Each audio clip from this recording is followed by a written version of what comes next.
Hello everyone, you're watching the channel Stories of Our Life. Friends, make yourselves comfortable. I wish you to truly enjoy listening to this life story. Amanda, there's a man here to see you. He says he's a lawyer, muttered Melissa, the secretary, who had suddenly appeared at the door. Not a lawyer, my dear, but a notary, said an angry, squeaky voice from the reception room. Then Melissa disappeared as suddenly as she had appeared. On the threshold of the office stood an old man of small stature with a very unhappy expression. When Amanda saw the visitor, she could not take her eyes off him in surprise. He seemed to have come to her from the past.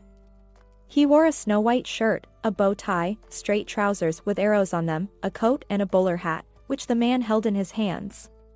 His thick gray hair was neatly combed and styled. The visitor strode to the table and set his briefcase down. He unbuttoned his coat and took his pince-nez from his pocket. Amanda watched his movements in fascination. "May I?" the guest asked sullenly. He gave the impression of being uncomfortable in this modern, expensively furnished room. "Yes, of course. Would you like some tea or coffee?" The woman came to her senses and pointed to the chair. The guest looked at her with such contempt that she decided to keep quiet and let him speak. He sat down in the chair and opened his briefcase with an important look on his face. He took out a decent stack of papers and put on his pince-nez. Amanda was silent. She even tried to breathe very quietly. "So? My name is Andrew Brahman.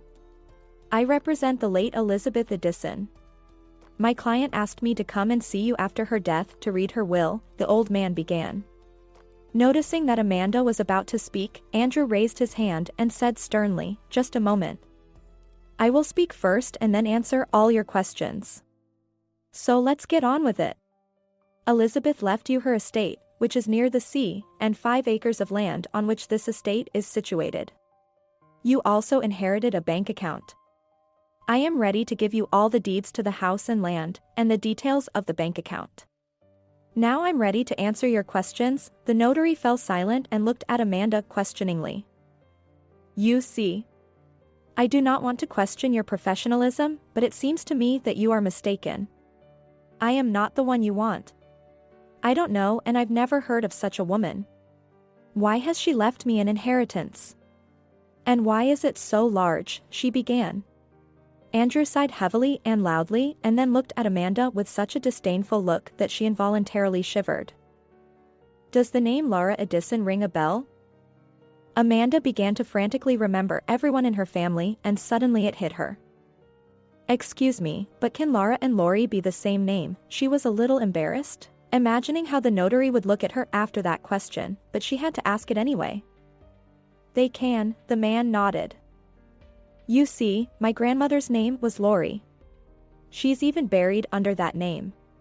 She has the same surname. Well, here we come to the truth. Laura Edison is Elizabeth's own sister," the notary sighed again.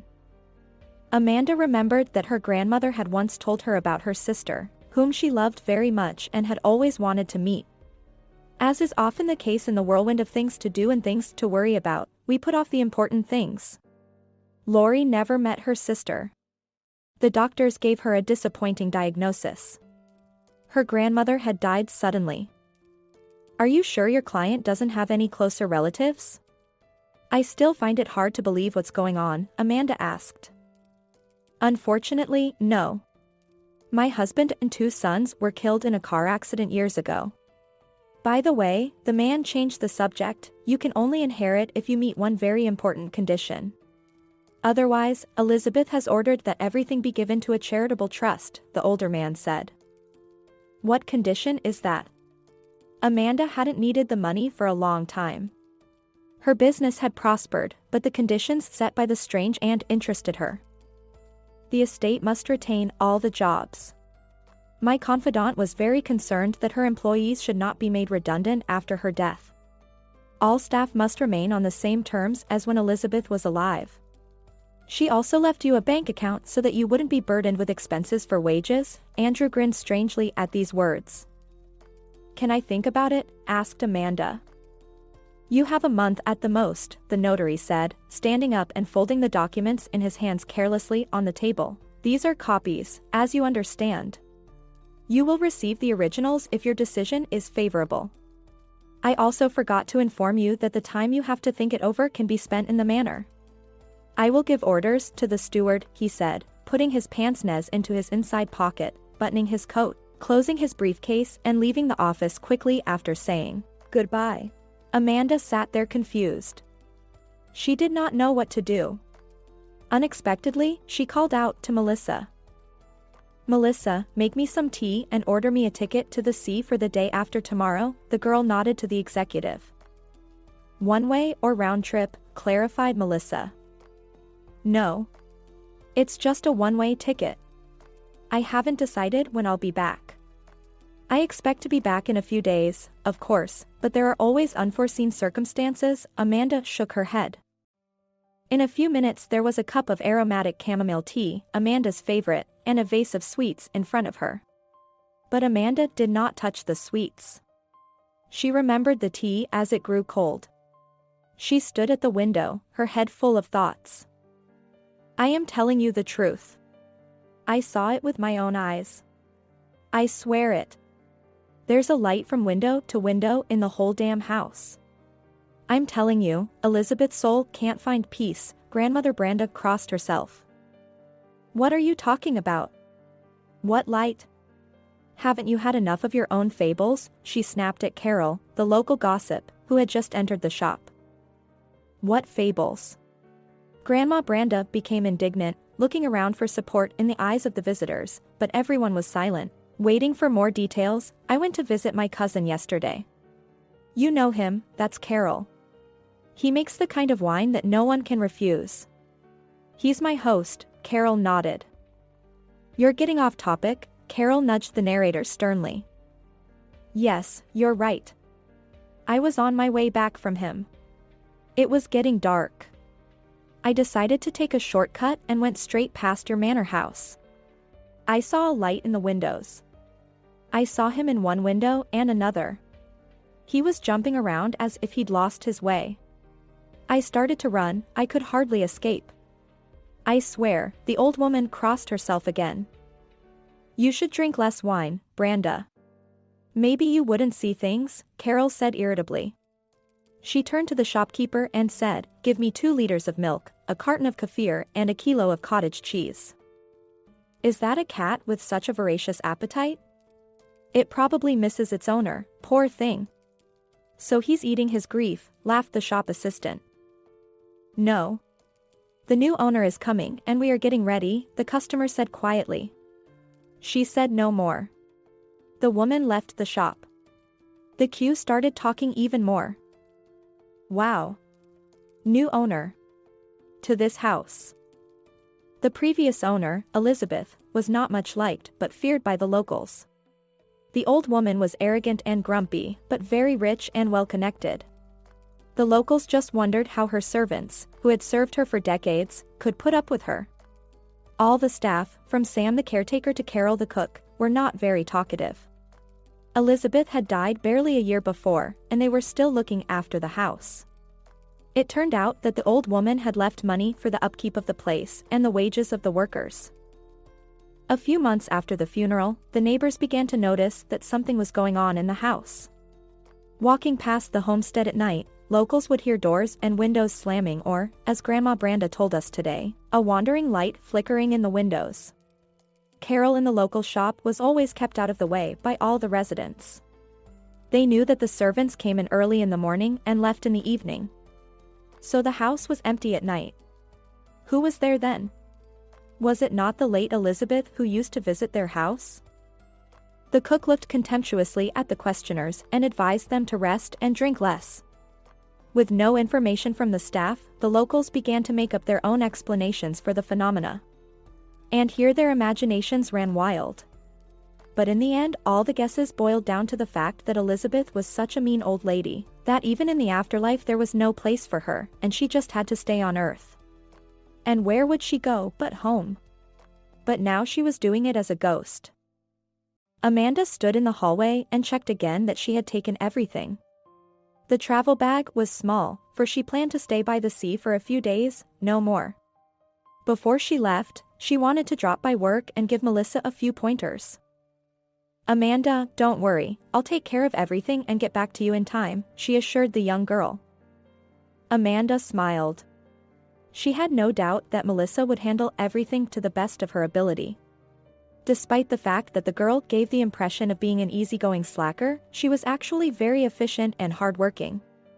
There had never been an errand she could not complete. But every time she left, Amanda worried about her business. She had built it from the ground up. Amanda has loved sewing since she was a child. The family income was low, and if she wanted to update her wardrobe, she had to make clothes with her own hands. Gradually it began to bring in money and then grew into a big business. Amanda thought up the designs herself and brought them to life. By the age of 30, she had several sewing shops and a chain of stores across the country. No one knew Amanda when she arrived. She hired a taxi and arrived alone. The young woman stood in front of a huge wrought iron gate hundreds of meters away, behind which was the very house she was to live in for the next few days. Amanda felt shivers run down her spine just looking at it. The house was very gloomy. Gray stone walls, black shutters and huge, ominous trees and bushes surrounded it. Even the sky above the house seemed darker than it actually was. "Amanda," a squeaky voice came from behind her, making the woman jump. Looking back, she saw an old man with a long beard, wearing a rather outdated graduation shirt for modern times. Shirts like that must have been worn in the last century, the thought flashed through her mind, but the girl remained silent and simply nodded. "Come with me," the stranger said, leading her towards the house. As she approached, Amanda noticed that despite its gloom, the house was well kept, the shrubs neatly trimmed, the paths carefully swept. The house itself looked as if it had just been rebuilt. There were no cracks or chips, and the balustrades and shutters were freshly painted. She noticed the modern double-glazed windows and doors, and the expensive tiles on the roof. The interior of the house was also immaculate. The furniture looked as good as new, even though it was almost all antique. The smell of freshly baked bread wafted through the house. "Sarah," the old man barked, and immediately several people ran into the hall. They lined up opposite Amanda. The old man coughed and started. "Allow me, Amanda, to introduce your servant. I, Matthew Simpson, am the steward. And this is Sarah, the governess," he pointed to the first woman in the row. Next he introduced Carol, Matthew's cook and part-time wife, then Sam, the caretaker and part-time gardener. Then the manager came back to Amanda. He looked her over from head to toe with a slight contempt in his eyes, giggled and went about his business. Suddenly a huge red cat entered the hall. It came up to Amanda and began to rub at her feet. "This is Felix, the late owner's cat. He has his own pocket money, by the way," the governess said. "I see," Amanda murmured. She stroked the cat. There was an awkward silence. The staff waited for instructions from the new owner. Amanda did not know what to tell them. The governess saved the day. She skillfully picked up the cat and her bags. She smiled and said, "Let me show you to your room." A delighted Amanda nodded and followed Sarah up the massive staircase. The bedroom was small but cozy. The first thing that caught Amanda's eye was the fireplace and the pile of wood beside it. After following her guest's gaze, Sarah explained that there was no heating in the house. "If you get cold, call me. I'll make a fire." "Thank you. Is there internet and TV?" Amanda looked at the maid questioningly. Elizabeth didn't recognize modern technology. An alarm system and a landline telephone are the only modern things we have. There's even a wood-burning stove in the kitchen and a basement in the house instead of a fridge. Sarah shook her head negatively. "That's funny," Amanda stretched. "Well, I'll leave you to it. Come down when you're ready. Carol will serve dinner." Sarah smiled and headed for the exit. Left alone, Amanda took another look around the room. She looked at the heavy curtains, the silk-covered walls, the lace capes on the cushions on the bed, the couch, and the armchair. Next to the fireplace, the girl found a door she had not noticed at first. Behind it was a cozy bathroom with a large window. Amanda decided to use it immediately. After a few hours, she went downstairs. Matthew, who was sitting in one of the chairs, jumped up and called Carol. Then he turned to Amanda. "Come along, Amanda, I'll show you the dining room." All the furniture in the dining room was also antique. Amanda felt as if she had stepped back into the Middle Ages. A huge table was set for one person. The silverware and crystal goblets were so polished that their shine was dazzling. It suddenly dawned on Amanda that her clothes were completely unsuitable for such luxury, but there was no choice. After dinner, Matthew called Amanda into the lounge. "I'd like to give an account of my expenses tomorrow morning and give you all the reports." "Expense reports?" Amanda interjected. "Of course. I used to report to Elizabeth.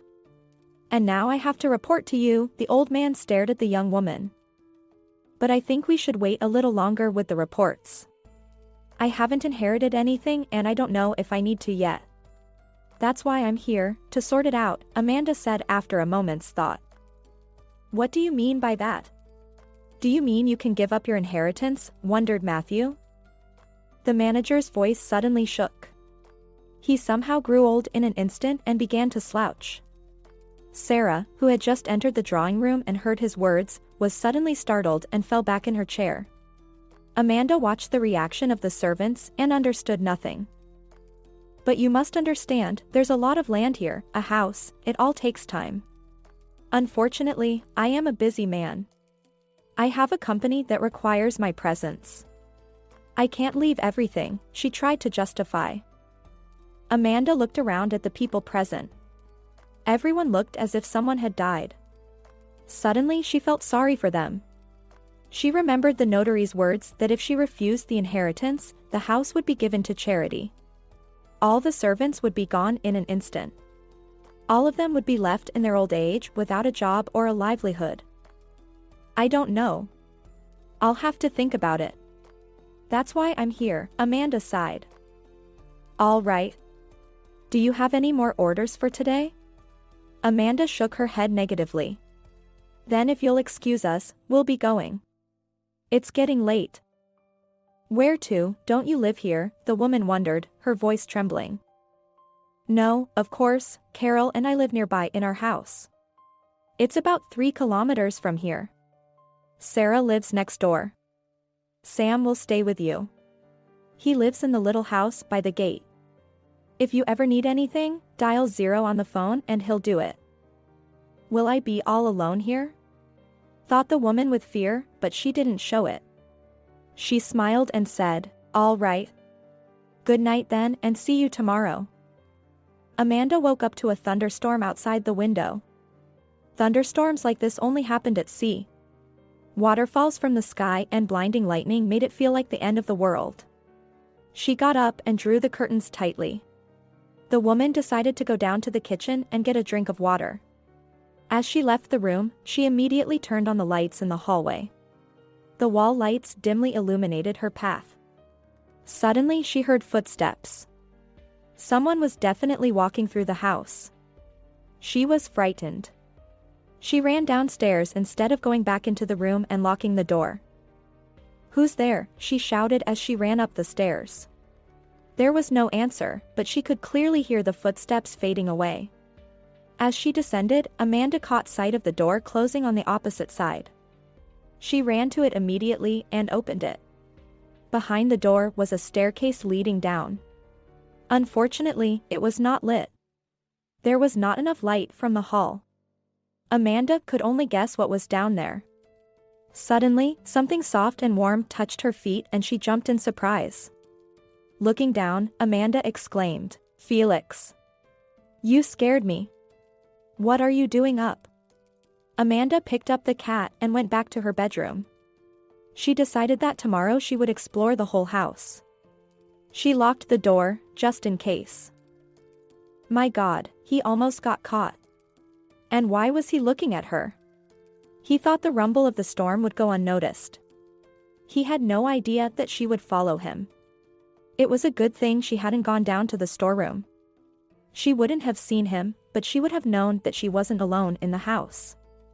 She's fine, she's pretty. But very unhappy. He was watching her. She didn't like the house. This house frightens her. They can't persuade her to leave this house, and he can't see her. Matthew forbade him to see her. Amanda could not sleep. She was up early in the morning. Having washed and put on a tracksuit, she decided that a morning run along the shore would do her good.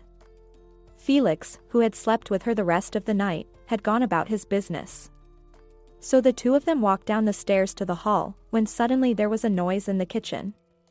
Amanda jumped. A smiling Carol immediately looked out. "Did I wake you, Amanda?" the cook asked worriedly. "No. Don't worry. I woke up a long time ago and decided to go for a run, get some sea air." "Good. The air is especially nice and fresh after a thunderstorm. What would you like for breakfast, Amanda?" Carol stretched out. "Carol, cook to your heart's content." "I'm not fussy," Amanda said. She opened the front door and confronted the manager. He said hello and made way for her. Amanda started to walk past, but suddenly she remembered what had happened that night. "Where does that go?" Amanda asked, pointing to the door. The servant became nervous, his eyes betraying him. "There's a cupboard with all sorts of junk in it." "Why?" he replied quickly. "No, nothing, just curious," Amanda shrugged, but noticed the manager's reaction. "I'd like to have a look around the house and its surroundings after breakfast. Will you help me?" "Sure," the man nodded. As she walked, she thought, what are they hiding? Who goes into the house at night? It's certainly not a cat trampling around like that. Fyodor obviously knows something. Why else should he be so nervous? Is there really a ghost in the house? Amanda smiled at her own thoughts. She had to be very naive and stupid to believe all that mystical nonsense. But she believed in burglars. The locals knew perfectly well that the house was empty at night. They couldn't be unaware of it. There have always been burglars out to steal what's theirs.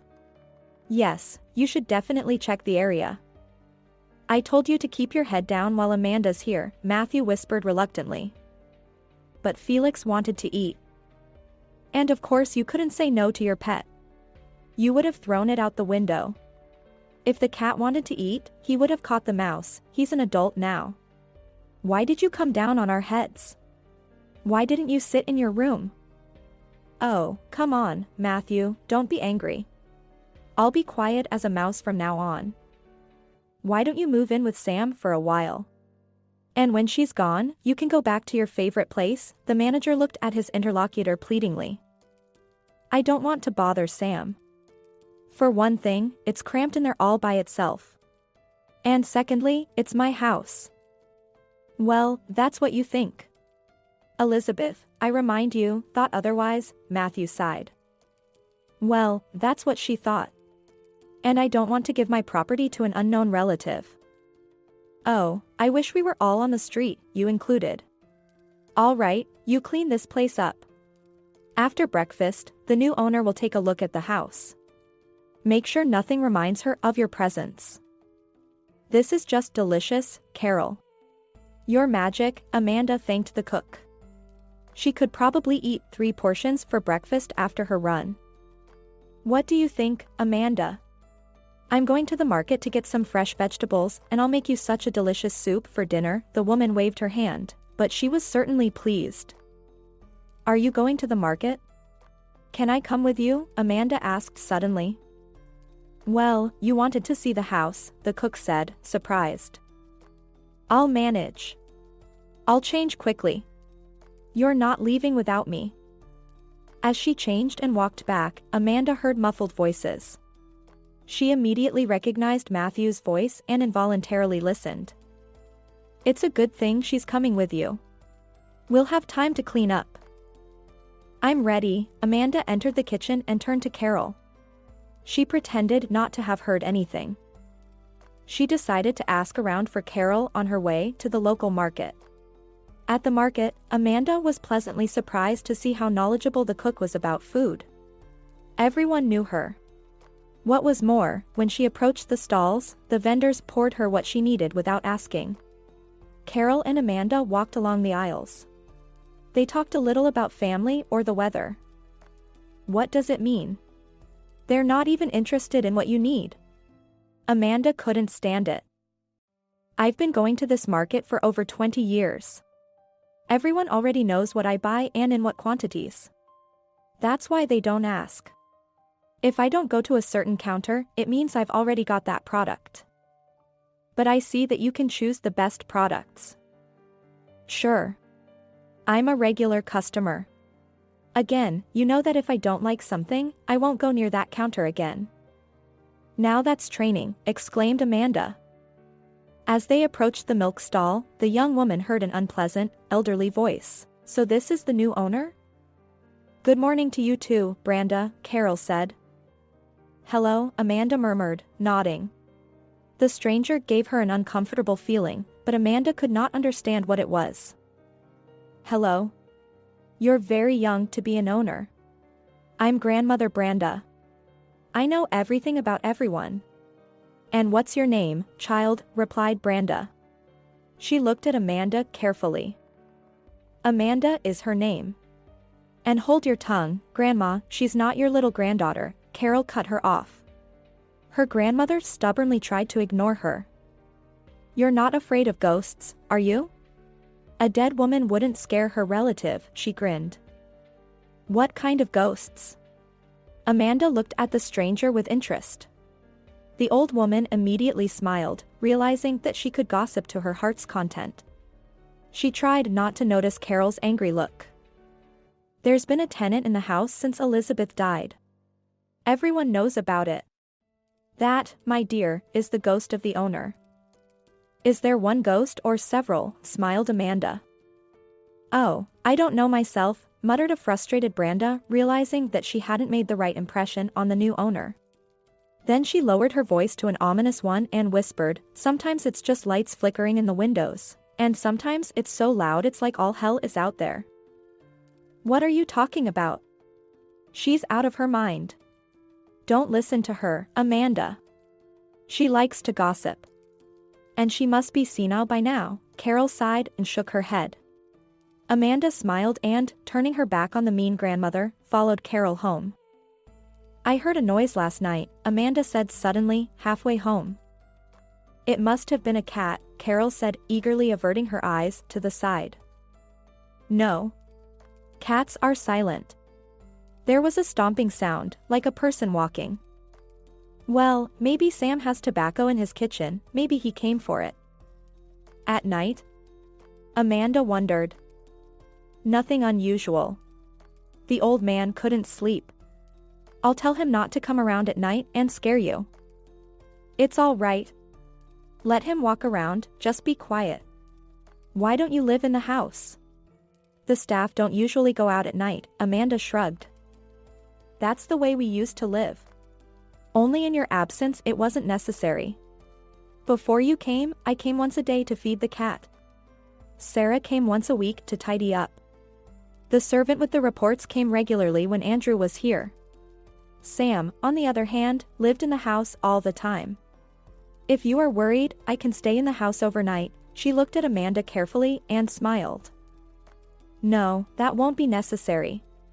I think I can hold out for a few days, Amanda replied, thinking. Just a few days, the cook asked. Well, yes. I came to see the house and decide whether I want it or not. But I'm not staying here anyway, Amanda nodded. Sarah said nothing. In all the time she had worked for Elizabeth, the woman had gotten used to not discussing the wishes of the homeowner. She simply followed orders. So now she was silent. Even though she longed to speak. Don't misunderstand me, Carol.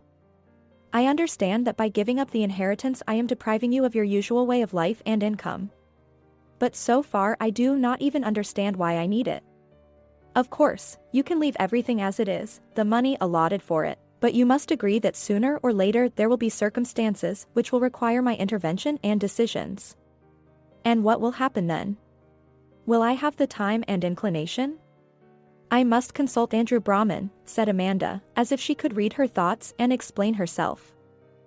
During the night the storm rumbled again. Amanda awoke with the acute sensation that someone was watching her.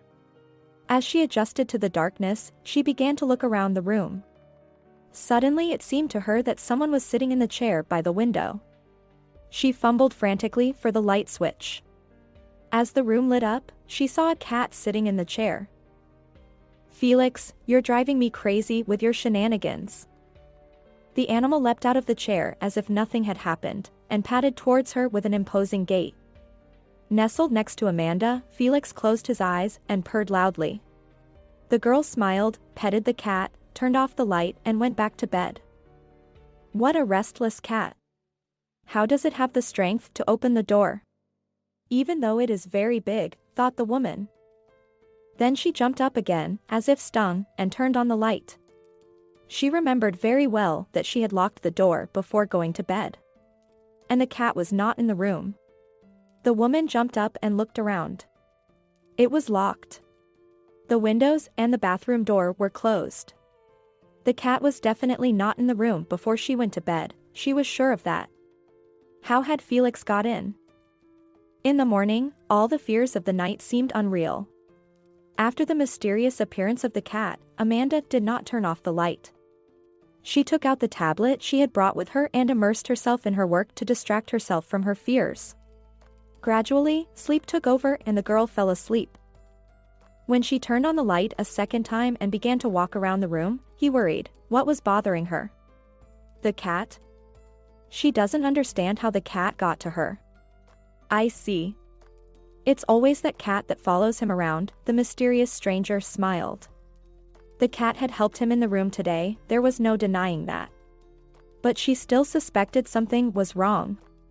She had to fix it right away, or she'd start looking for something and find it.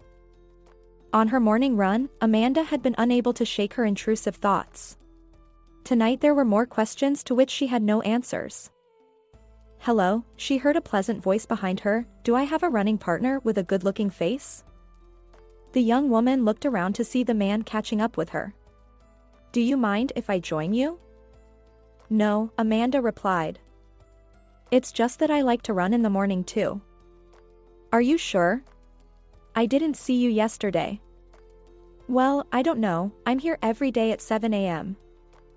Oh yes, that's right. I came out much earlier last night. I couldn't sleep, Amanda remembered, smiling. Peter, he held out his hand in greeting. Amanda, she replied, shaking his hand. Amanda, why haven't I seen you here before? Because I'm here for a few days, she smiled. For work? What makes you think that? It's a bit late for a holiday. Yes, you're right. I didn't come for a holiday. But you can't say I'm here for work either. Amanda suddenly thought that the new acquaintances might know something about the house or its inhabitants. I'm the new owner of that house over there, Amanda was about to ask him. She waved her hand in the direction of the manor house. The man stopped and whistled. Is that the house with the ghosts? What makes you think that? Well, everyone says so. Who says so? I don't know. The locals do. I haven't seen any ghosts myself, but there are rumors, the man was confused. So, ghosts are inaccurate information? Smiled Amanda, seeing how embarrassed her new acquaintance was. Amanda, have you seen any ghosts yourself? Can you share your impressions with me? No, I haven't. The only strange thing in this house is the cat. But he's quite real. What's wrong with the cat? He comes out of nowhere. You see, Amanda, I love cats very much, and I know their habits well enough. I can say with certainty that they have this ability. Are you serious? Of course. Sometimes I call for my cat, look for him everywhere, but my cat is nowhere to be found. But as soon as I slam the fridge door, he appears. Peter raised his index finger. Amanda could not help smiling. Amanda, would you like to join me for a cup of coffee? There is a nice coffee house not far from here, the man suggested.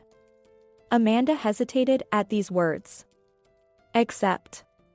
I promise to behave myself, persuaded Peter. All right, I agree. When she returned home, she resumed what she had planned to do yesterday. Taking her maid with her, she began to explore the house. Much to her disappointment, they found nothing unusual. Everything was clean. Even the junk the steward had spoken of was neatly arranged in boxes. Sarah had kept an excellent eye on the house. When they had finished with the house, they went out into the garden. There was nothing strange there either.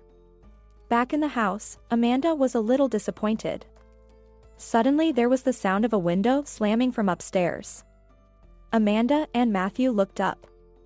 A window on the second floor was opening and closing. Are you airing the room? Me? Amanda looked at Matthew in surprise. Well, yes, if I'm not mistaken, those are the windows from your room. But I didn't open anything, Amanda said thoughtfully. So Sarah opened the window, Matthew grumbled and went into the house. Sarah, do you want to make Amanda sick? Why don't you close the windows? He shouted from the doorstep. But I didn't.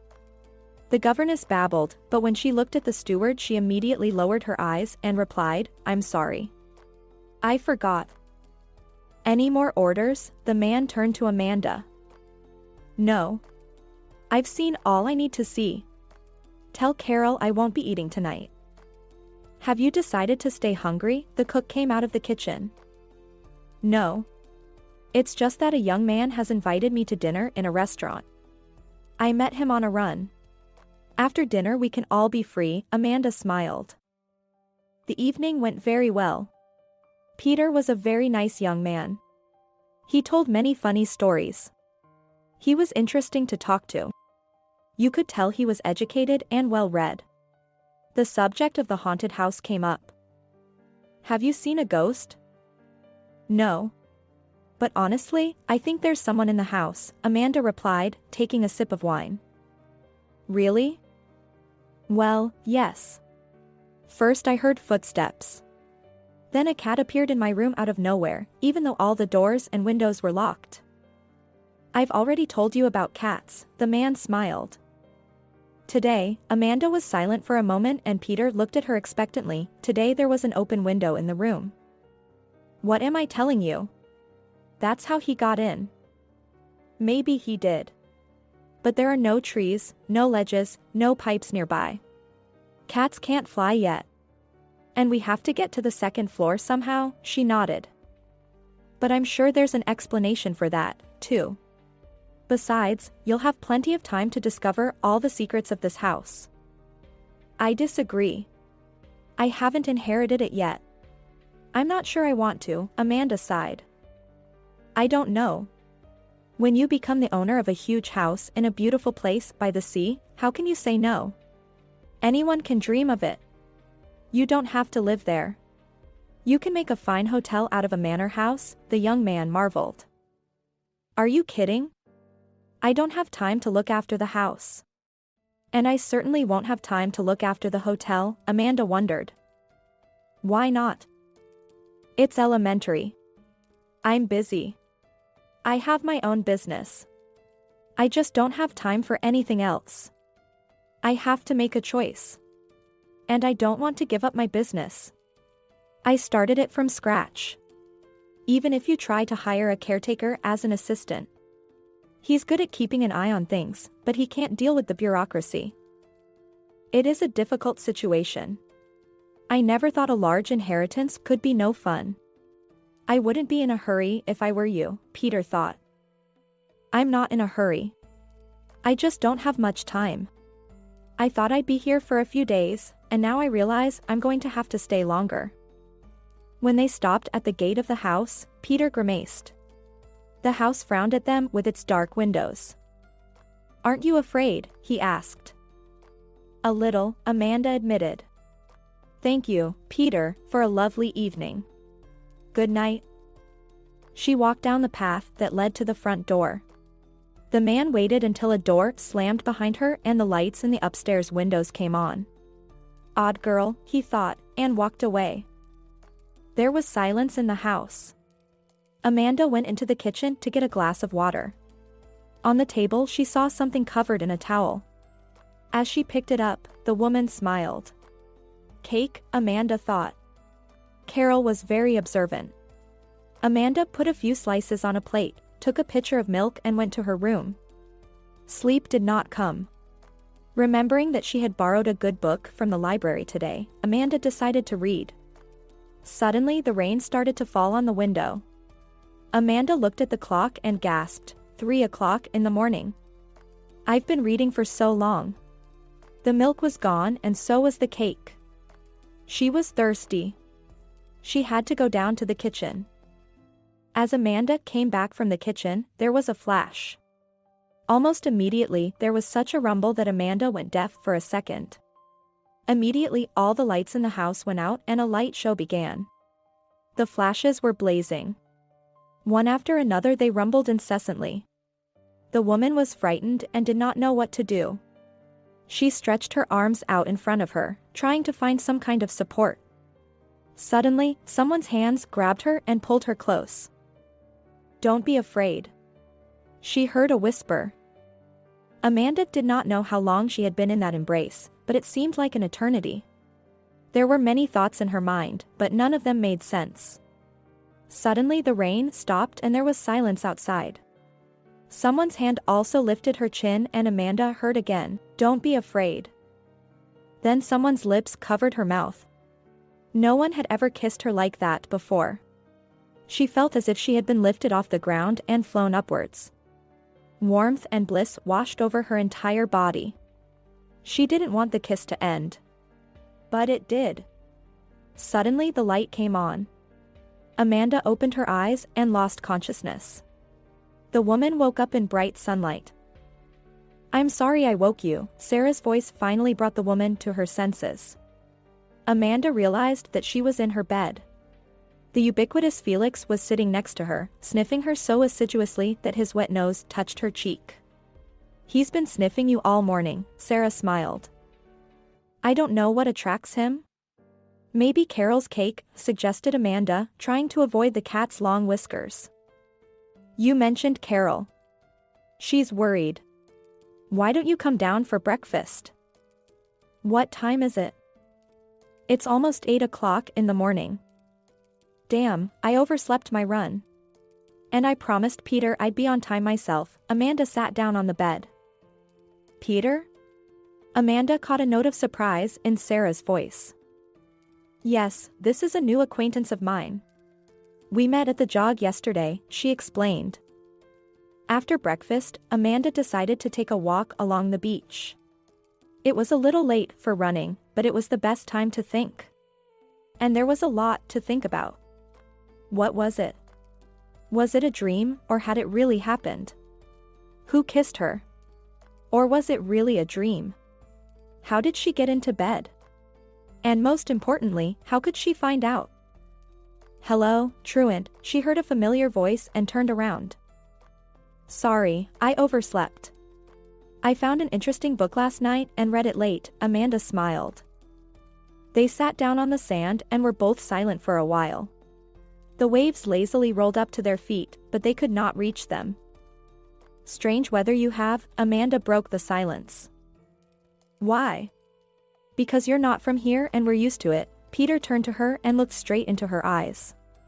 The look in his eyes embarrassed Amanda. He took her hand and said, "Let's go get some coffee," and without waiting for her consent, he stood up himself and helped her to her feet. He continued to hold her hand. Peter led her along the shore. They came to a small, unattractive building with a sign on the door that said Coffee House. "What's that?" Amanda thought Peter was mocking her. "You'll see," the man winked at her and pushed the door open. Amanda smelled the scent of pastries and coffee. They found themselves in a rather large and bright room. There were several small tables for two, covered with homemade tablecloths and decorated with vases of fresh flowers, and soft miniature chairs with floral upholstery. How unusual, was all Amanda could say. Exactly. That's what this place is all about. For all sorts of rich people to pass through. That's why the atmosphere here is almost always sentimental. Peter smiled smugly and led them to one of the tables. They ordered. The man looked at Amanda intently, as if he wanted to ask her something. The look embarrassed her. Peter, tell me, do you have thunderstorms in your village every night or only at certain times of the year? She broke the silence. Well, it usually happens at the end of autumn or the beginning of winter. It's that time of year right now. But I wouldn't say it's bad at night. Today, for example, as you may have noticed, there were no thunderstorms, he said, smiling. He noticed how pale and frightened his companion was. Amanda, aren't you feeling well? No, I'm fine. It's just the effects of sleep deprivation, I think. Can we get some fresh air? She tried to pull herself together. Of course, he threw some notes on the table and took Amanda under his arm and led her outside. You know, I'd better go home now, she said to the man as they walked quite a distance from the cafe. You're still not feeling well? Peter sounded very worried. No, I really feel better. Thank you. It's just that I was supposed to go home today, but it looks like I'm going to have to stay here for a few more days. I have to warn my subordinates and supervise their work. That's great. I mean, you're going to be here for a while. Maybe we can go to the cinema tonight, Peter cheered. Great idea. The man walked her to the gate, took her hand in his, slowly brought her hand to his lips and kissed her. See you tonight then. Trying to hide the sudden shudder, Amanda just nodded and, gently releasing her hand, walked towards the house. She listened to Melissa's report, gave her directions, warned her that she would still be late and ended the call. Amanda wondered. It turned out she had been dreaming about what had happened that night. Peter said that there had been no storm. And since there was no storm, that meant there was no kiss. But then it turned out that her dream had been very realistic. Amanda decided to walk around the garden and have another look. As she left the house, she made her way to Sam's cottage. The guard was smoking on the porch, but when he saw Amanda he jumped up and bowed awkwardly. Hello? Hello, Sam. Amanda nodded back and looked around. She should have started the conversation with something neutral. Do you tend the garden all year round? Well, yes. What else would I be doing? Not understanding what she was getting at, Sam replied carefully. And in late autumn and winter, is there anything to do? Well, there's almost nothing to do in the winter. I just look around to make sure a bush hasn't frozen over. If there's anything wrong, I cover the more fragile plants. I see. I see there's water in the barrels. Are you still watering the plants? Oh, what's watering now? It's just that I can't get the water out of the barrels yet. I'm waiting for the rain to stop. Otherwise, the rainwater will collect in them. That's right, Amanda nodded in agreement. She didn't know how to change the subject to last night's storm. There was a storm last night too. I thought it was going to flood my fertilizer field. Well, nothing, thank God, it worked, Sam continued, encouraged by her praise. Yes, yes, Amanda nodded and, after saying goodbye, walked towards the house. Well, what had she achieved? More confusion. Why did Peter say there was no storm, and the guard said there was a very strong one? On her way home, Amanda met Carol.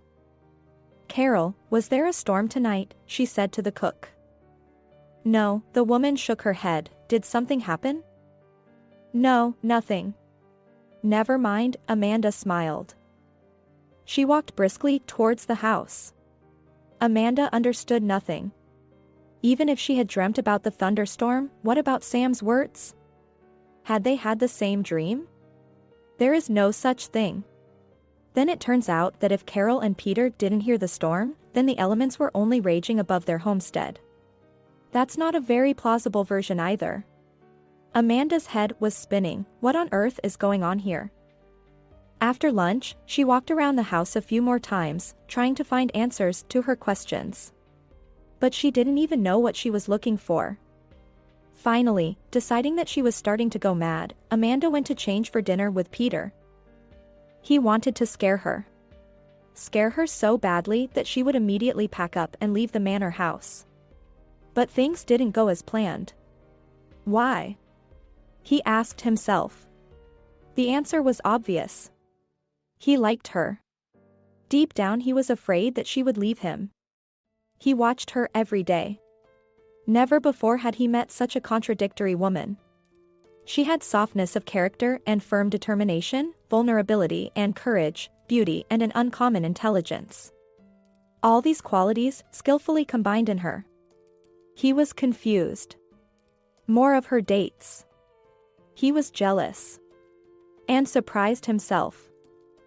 Last night he had decided to change everything, but something hadn't gone according to plan. After the lights had gone out and she had run down the hall in fear, he had been afraid for her. And instead of scaring her more, he decided to comfort her and hold her. Her heart pounded in his chest. She gradually calmed down and seemed to trust him completely. He couldn't stand it any longer and kissed her. His head was spinning, his body wanted to continue, but then the light flashed and his victim fainted. He barely had time to pick her up. He carried her into the bedroom, waited for the pallor to fade from her face, and retreated quietly. Watching her get ready for her date, he wanted to show up before her. But what would he do next? He didn't know yet. As Amanda got ready for her date, she found herself thinking that it had been a long time since she'd been in a relationship. A few years ago, when she was on her feet and had a good income, Amanda met a young man. Their relationship developed quickly. She was literally flying on the wings of love. They were going to get married. With the celebrations just a few days away, Amanda decided to surprise him with a romantic dinner. After asking to leave work early, she bought everything she needed, from flower petals to a new set of lace underwear. She was in a hurry to put her plan into action. As she entered the flat, Amanda heard voices. She was sad. Not only was her fiancé already home, but he was not alone. Dinner had been postponed indefinitely. Careful not to be overheard, Amanda decided to make her way to the bedroom to hide her purchases. As she approached the living room, where her fiancé and some of his friends were drinking cognac and talking, Amanda found herself listening inadvertently. "Nicole must be in tears about you getting married," one of the friends said. "What makes you think that?" "She knows I'm only doing it for her. And she's pretty good at counting money. Especially when I buy her presents. Now I'm going to get married and make Amanda sell everything. She will sell the shop, the flat, and we will use the money to go somewhere warm with Nicole," said the future husband. "What makes you think she'll listen to you?" "Nonsense. She's in love with me. I'll tell her about the new life, the prospects. I'll tell her I'll sell my business and will invest all the money in a new business." "Yes, my business. Amanda really is in love with you. She hasn't realized yet that you're broke and unemployed. It doesn't even bother her that you live off her," the maids laughed out loud. "And what am I telling you? Her money card is in a prominent place. I take as much as I want, when I want. She doesn't check anything." Amanda began to gasp for air. Blood was pulsating in her temples. She felt very sick. The man she loved and trusted so much was using her. As she replayed their relationship in her mind, she realized that she really didn't know anything about him. She knew that he was in business. He had never told her what it was. She had never been to his home. All the meetings were in her flat. She never once checked the card she kept on her bedside table, which she regularly refilled. "Okay, you're going to get hurt later, but for now we have to stop this farce," the girl said to herself. She texted the head of security guarding her company, exhaled, straightened her shoulders, and walked into the living room with a cold smile. The men in the room stared at her. "Darling, I didn't hear you come in."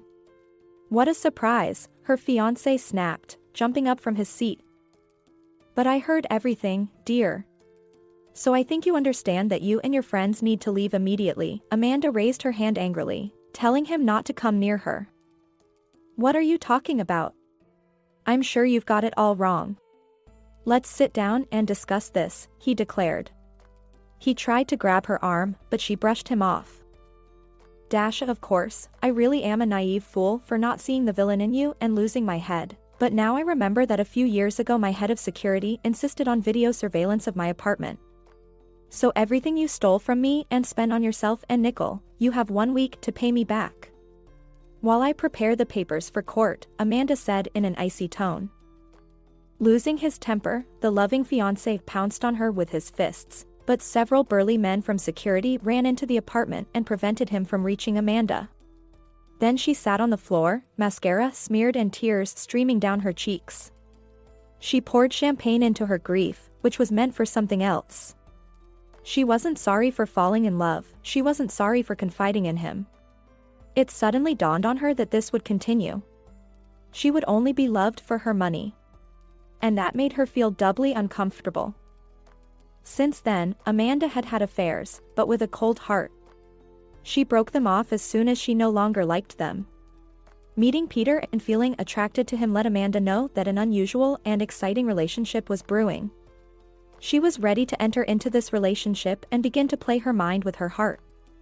Amanda knew that reason would come out on top in this game, but her first thrills and crushes still held her attention. She decided to indulge in a little resort romance. They stood at the gate of the house, holding hands and gazing at each other. His gaze made Amanda's insides burn and quiver.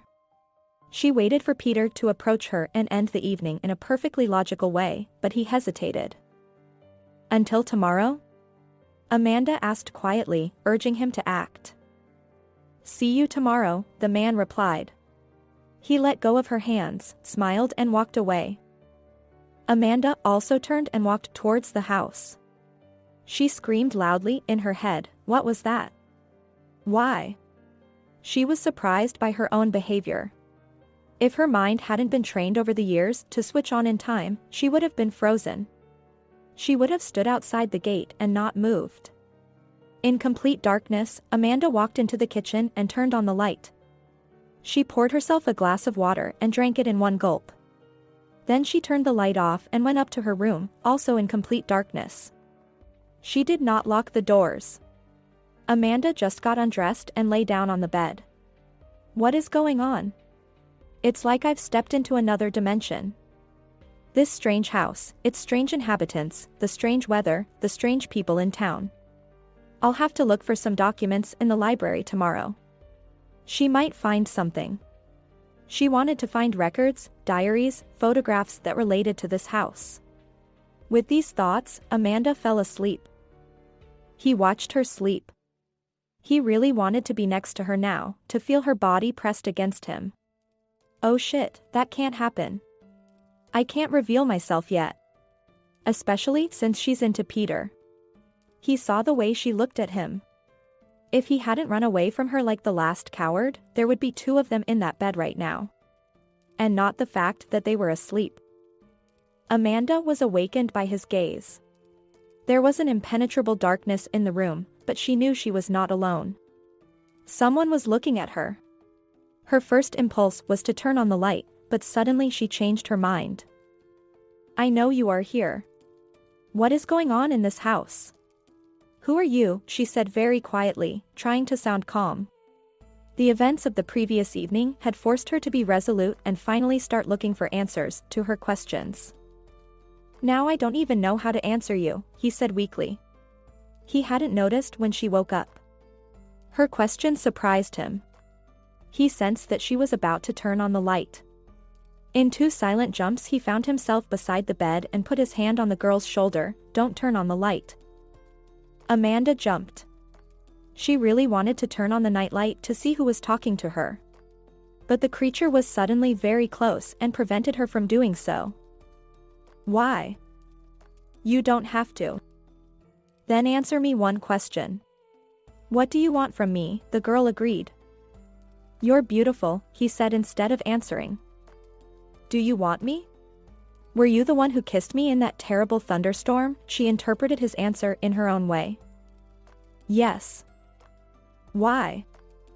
I wanted to protect and comfort you. You're quite good at that, Amanda grinned. Everything that was happening seemed absurd to her.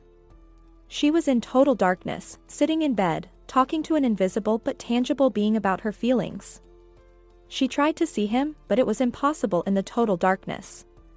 Then she decided to touch him. She had already reached out her hand, but she pulled it back in fright. What if she touched wool or fangs or horns? Amanda wouldn't be surprised by anything in this strange house. So you don't wish me harm? No. Then what do you want? I can't tell you. Why not? Because I don't know what I want yet. At that moment there was thunder outside the window, so loud that it rattled every window in the house. He could literally feel them shaking. Oh no. It's that thunderstorm again. Do they ever stop around here? The girl whimpered.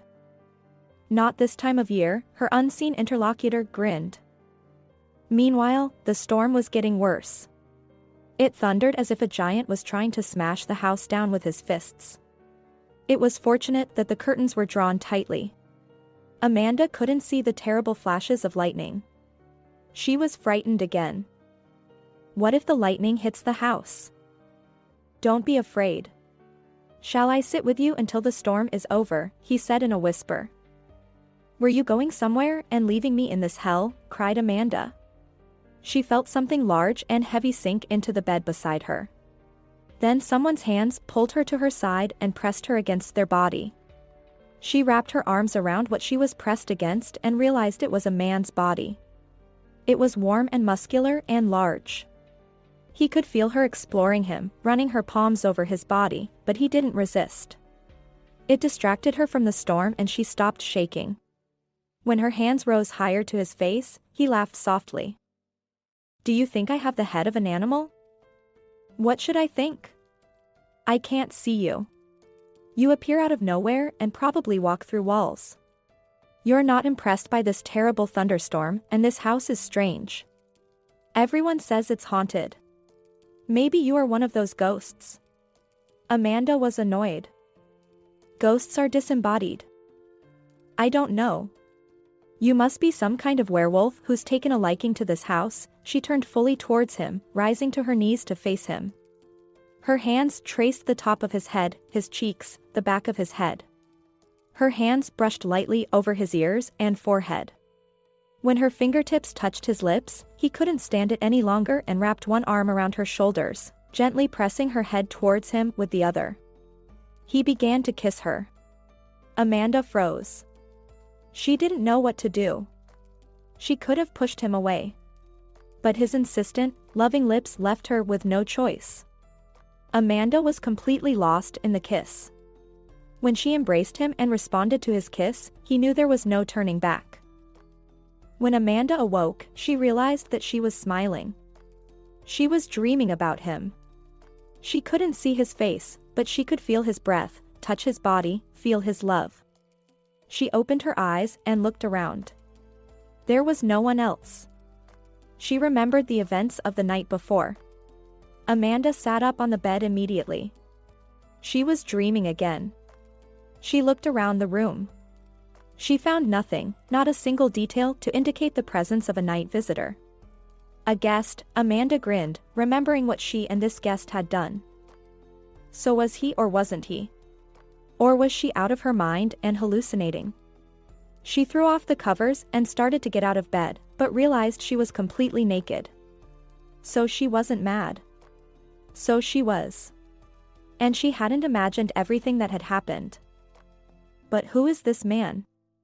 Maybe he's not human. But he feels human. I'm going to expose you anyway. Whoever you are. Amanda promised herself and headed for the bathroom. It was drizzling outside. Amanda put on her cap and ran to the sea. A run would help her think things through and come up with a plan of action to locate her nocturnal lover. I thought you weren't coming, a smiling Peter ran up to her. The weather isn't great today, but I'm not afraid of a little rain, Amanda smiled back at him. Shall we run? Let's run. What are your plans for today? Asked Peter. I don't know. Do you have any suggestions? Amanda seemed too interested in his voice. How about dinner?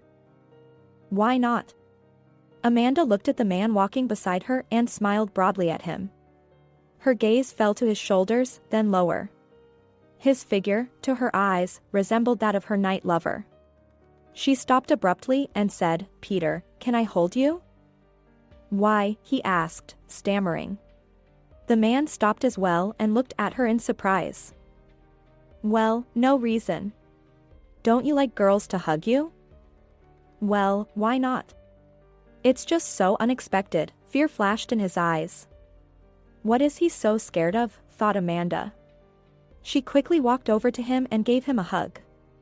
She realized she had done it for nothing. Aren't there many men with a similar build? She needed a kiss. But it was a kiss Amanda could not afford. What would he think of her? She pulled away from him and looked straight into his eyes. "I'm sorry." "I'm sorry. I'm just confused. Let's do it again if you want. But if we hug again, I warn you, I really like you, I might not be able to control myself and start kissing you." No, don't. A hug is enough for me. But I'll think about your suggestion." No, Peter could not be her nocturnal lover. He was determined, stubborn, and unpredictable. Although she liked Peter and had even planned a relationship with him, after tonight Amanda was not so sure. If you are going to have a holiday romance, it should be with an unusual man or no man at all. She shook her head and looked at Peter. He watched her with interest. "It's as if you had something in mind right away," he said, smiling. "Oh, no. I wasn't thinking about that. I have a lot to do today. If I stay here any longer, our dinner might not happen." "Then let's walk home," Peter said cheerfully and turned back. Right after breakfast, Amanda went to the library. She was lucky, she found a shelf of old photo albums with black and white photographs. People in period dress looked at her. The last and newest album told her about the last owners of this house. It was Elizabeth, her husband, and their sons. Somewhere there were pictures of grandmother Amanda. In this photo, they were children, in this photo they were young girls, in the next photo they were grown-up ladies. It was obvious that Elizabeth loved her sister and kept her pictures carefully. Suddenly a folded, yellowed piece of paper flew out from behind the album. It fell gently to the floor. Amanda crouched in front of it. She took it in her hands, which were shaking for some reason. It read, "My dear, beloved Elizabeth. I know that I am not worthy of your forgiveness. I only hope that one day your heart will take pity on your poor, sincerely loving husband and allow me to return to you. I will never forgive myself for betraying you in a moment of weakness. I am leaving so that my presence will not remind you of the pain I have caused you. You can always count on me. Farewell, my dear Elizabeth. Edison, forever in love with you." At the bottom of the letter was the date of Elizabeth's husband's death. What had he done to leave the woman he loved so much? Amanda shuffled through the album but found nothing else. A close inspection of her desk drawers also yielded nothing. Well, then it's time to meet the notary. She found the superintendent and asked him to call Andrew Brahman. "Have you made a decision about the house?" asked Matthew Simpson cautiously. "Not yet. I think Andrew will help me with that." The manager nodded and started to leave when Amanda caught up with him. "Matthew, why was Elizabeth angry with her husband?" "We don't interfere in domestic matters," the steward replied with dignity. But Amanda could tell by the look on his face that he knew everything that had happened in the house many years ago. At first, Amanda wanted to threaten to disinherit Matthew Simpson if he did not tell her. But then she decided that was too mean. She didn't want to blackmail people with their fears. Especially since the steward was absolutely right not to pry into the owner's private lives. "All right, I'll try to find out from the notary. Either Carol or Sarah." Women love to gossip, she thought, nodding to the manager and letting him go.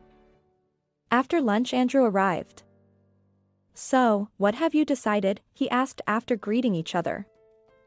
"I can't answer you now. I will only answer when I have spoken to you." Amanda looked intently at the notary. He raised an eyebrow reluctantly, but Amanda was determined. Could there be other heirs besides me? Amanda, I explained to you at our first meeting that if you don't become the owner of this house, it will be the charity, the notary began in an annoyed voice. Good. And if there's no will, who will get the inheritance if I refuse? The girl didn't give up. Well, then I would look for other possible heirs. Interesting. So there are other heirs. Amanda said thoughtfully, looking intently at the notary again. What makes you think that? Said Andrew angrily. The way he tapped his fingers on the knob of his chair made it clear to Amanda that she was on the right track. As I understand it, you've known the Edison family for years. I'm sure you could list all the possible heirs by heart. If I were still the only heir, as you claim, you would not be telling me that you would look for other heirs if I refused.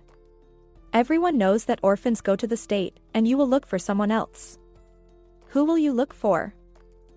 Amanda, I don't quite understand your insistence on finding some hidden agenda in your inheritance. If you are not prepared to accept it, then refuse it. Whether from excitement or irritation, Andrew Brahman spoke with a strong Jewish accent that Amanda had never heard before. What's not to understand, Andrew? Elizabeth had 2 sons who could have had children. After all, the tragedy happened when they were old enough. Elizabeth's husband might also have had relatives. Why me? We didn't even know my grandmother's sister. Amanda wondered. It's simple, Amanda. Elizabeth's children had not had time to start families. Both young men were extremely passionate about science and did not even think about marriage. Mr. Edison was an only child. Your grandmother, as you know, is now in a better world with your parents. That leaves only you. Okay. Then could you shed some light on one more thing? With these words Amanda took out a letter and handed it to Andrew Brahman. As he read it, the notary grew darker by the minute. He finished reading, handed the letter back to Amanda and frowned out of the window. She waited. Well, I've never liked digging through other people's dirty laundry, and I've even tried to ignore what's going on in front of my eyes. It's unacceptable and low for me. But since you insist, I will tell you. Elizabeth's youngest son was born weak and was often ill. For the first few years of his life, Elizabeth took care of his health. She took him to several good doctors and finally cured him. Unfortunately, she did not pay enough attention to her husband all these years. He was having an affair.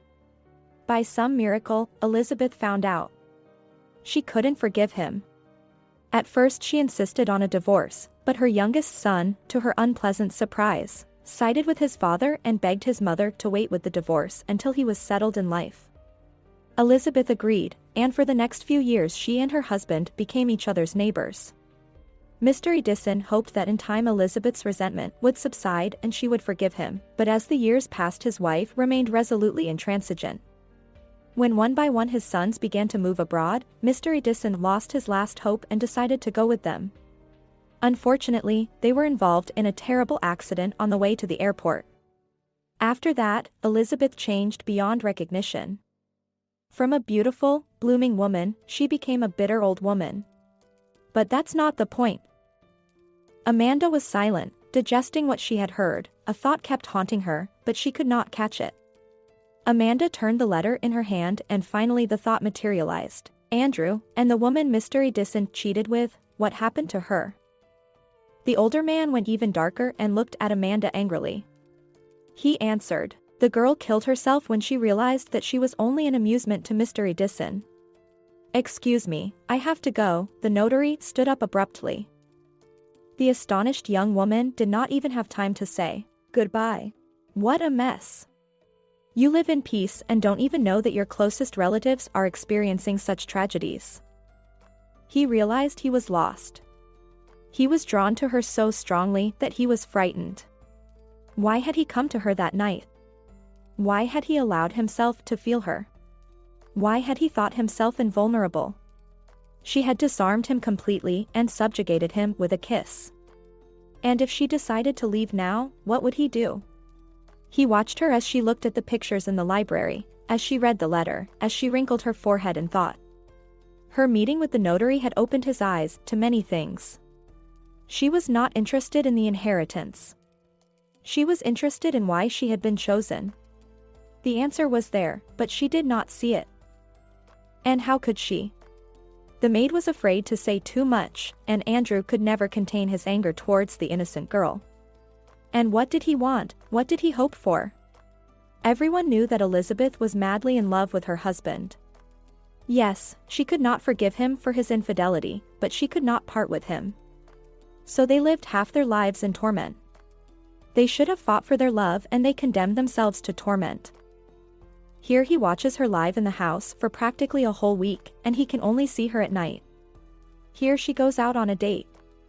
This makes him unbearably bitter.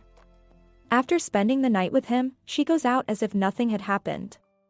He wanted to leave, but he couldn't move as he admired her. If all goes well tonight, he'll open up to her and let her decide.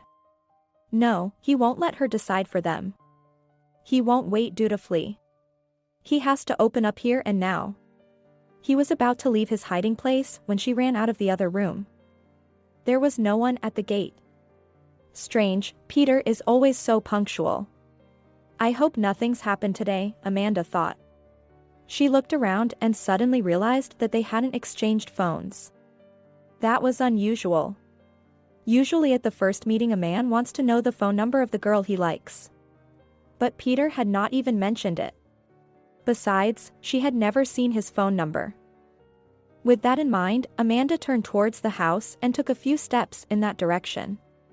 By evening the rain had stopped, the sky was clear, and the last rays of sunlight were illuminating the house. Why, it wasn't so gloomy when you looked at it in the sunshine.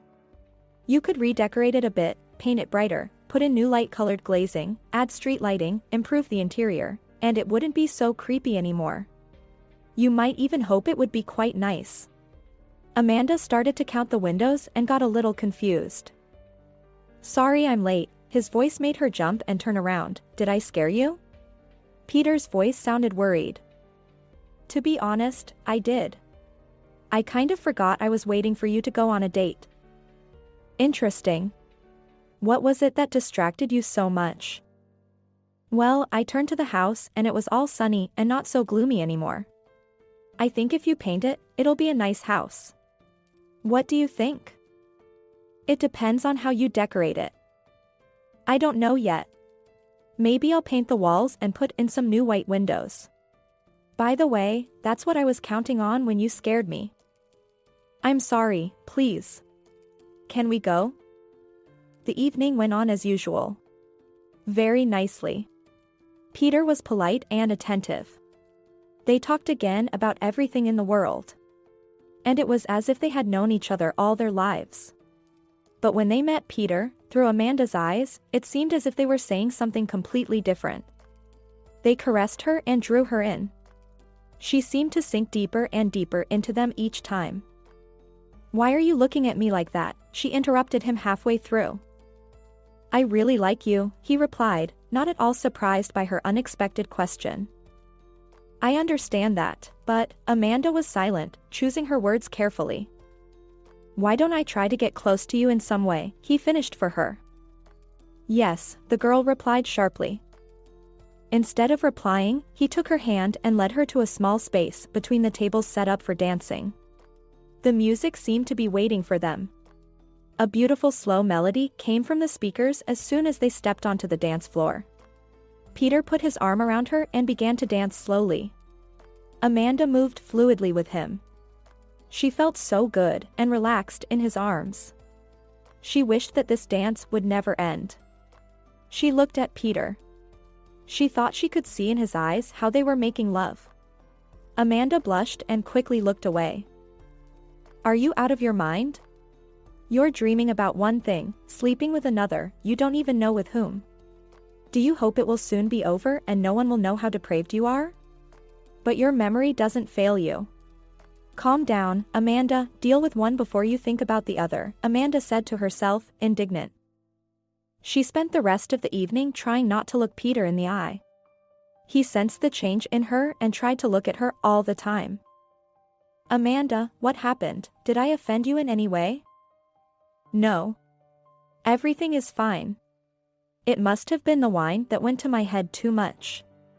That's why I don't seem quite normal to you, she smiled. Maybe I should take you home. Yes, that would be great. At the gate, Amanda looked at Peter. You'll have to forgive my lunge at the restaurant. I really don't know what came over me. I don't know what came over me. He walked over to her, took her chin gently with one hand, lifted her chin and kissed her softly and quickly.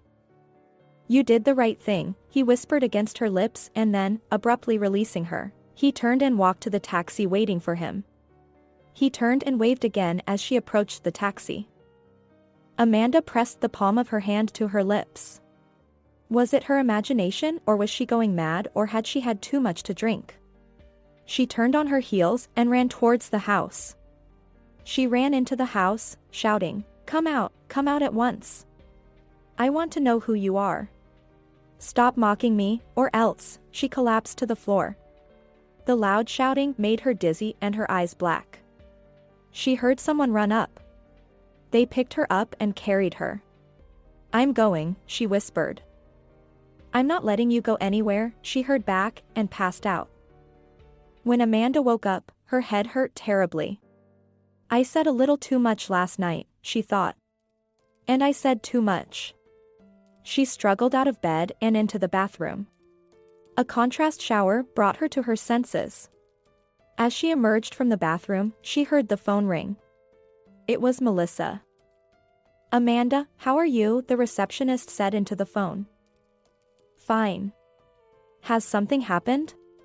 Amanda was worried. No. It's fine. It's just that you haven't called for a few days. Lots to do. Please email me all the schedules and I'll have a look at them. If anything comes up, I'll call you back. Okay, but come quick anyway, we missed you, Amanda. Amanda grinned. It was probably only Melissa who missed her. The rest of us relaxed. She dried her hair into a bun and pulled on a tracksuit. The fresh air would help wash away the remnants of yesterday's malaise. Amanda, where are you going? It's very cold tonight, Carol looked out of the kitchen. Amanda looked out of the window and indeed there was a light frost on the trees. That's all right, I'll just put on a waistcoat and hood, she waved her hand. I'll run faster, though. The frosty air was invigorating. The headache began to fade. Amanda ran along the shore, thinking of Peter. He had kissed her yesterday. Not the way a man in love kisses her, of course. And the way he looked at her suggested that he was passionately in love with her. It might have seemed that way to her. Maybe he was just kissing her so she wouldn't be offended. After all, she had made it clear to him that she expected so much more from their meetings. So he's not out for a run today. Maybe he decided to end their relationship after yesterday so as not to give her too much hope. Now that Peter is more or less clear, we can move on to yesterday. Who had carried her to her room and laid her down? Most likely, it was her night lover. After noticing her condition last night, he didn't dare stay with her again. He probably doesn't like drunk women. She stopped abruptly.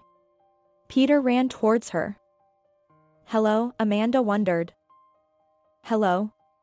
I overslept this morning. We had a bit too much to drink last night. The man ran up to her and kissed her cheek. Yes, we did. I'm sorry about last night, I was very naughty. Why should you be? And the fact that in my mind I'm already making love to you, but in reality I'm afraid to even touch you, that's my fault. I promise, in the very near future, I will fix that. He stepped towards her and held out his arms to embrace her and hold her close to him. Amanda blushed at such frankness, but pulled away. Peter, I like you very much. I want our relationship to be more intimate as much as you do, but so far I cannot afford it. I have to make a decision because I think it's only fair to you, she said. Does this question have anything to do with the estate? Have you decided to inherit it after all? Yes, she nodded. Are you going to live here? I don't think so. I'll just do my duties as landlady and leave. I won't let you go, his words echoed in her head as if she had heard them before. I'm going, she whispered yesterday. I won't let you go anywhere, she heard him say, and fell asleep. That night, when someone picked her up and carried her, he said those words to her too. I'm sorry, Peter, but I have to go, Amanda said immediately, running towards the house. The young man stayed where he was, looking thoughtfully after her. Amanda ran through the gate and looked around the house. Something kept eluding her, some trivial detail. Or was it something essential? Carol had already laid the table for breakfast. After washing her hands, Amanda began to eat. The frosty air, the jog, and the excitement had done their work. She ate pancakes with homemade marmalade and drank coffee and cream with an appetite. Excuse me, Amanda, but have you made any decisions about the house? Carol sat down at the table and began to rub her apron nervously. Yes, I will inherit, Amanda nodded in agreement. You could see the tension draining from the cook's face. The lines on her forehead smoothed out and the apron was left alone. I'll also do a little cosmetic work, add some appliances, sort out the paperwork and leave. The house will be left to you as before, Amanda continued. Will you come? Maybe. Why not? A satisfied Carol hurried to the kitchen and returned with another handful of pancakes.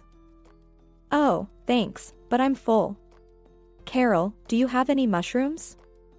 I want to make a favorite salad for lunch, Amanda smiled and leaned back in her chair. Probably not.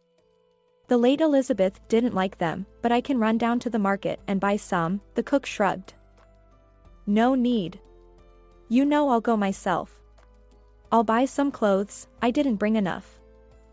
After a while, laden with purchases, Amanda walked slowly back to the manor house. Thinking of her own things, she did not notice that she had taken a wrong turn and got lost. There was not a soul around. There were high, blind fences on both sides of the path. She walked on, hoping to find a gate. A light rain began to fall and threatened to turn into a downpour.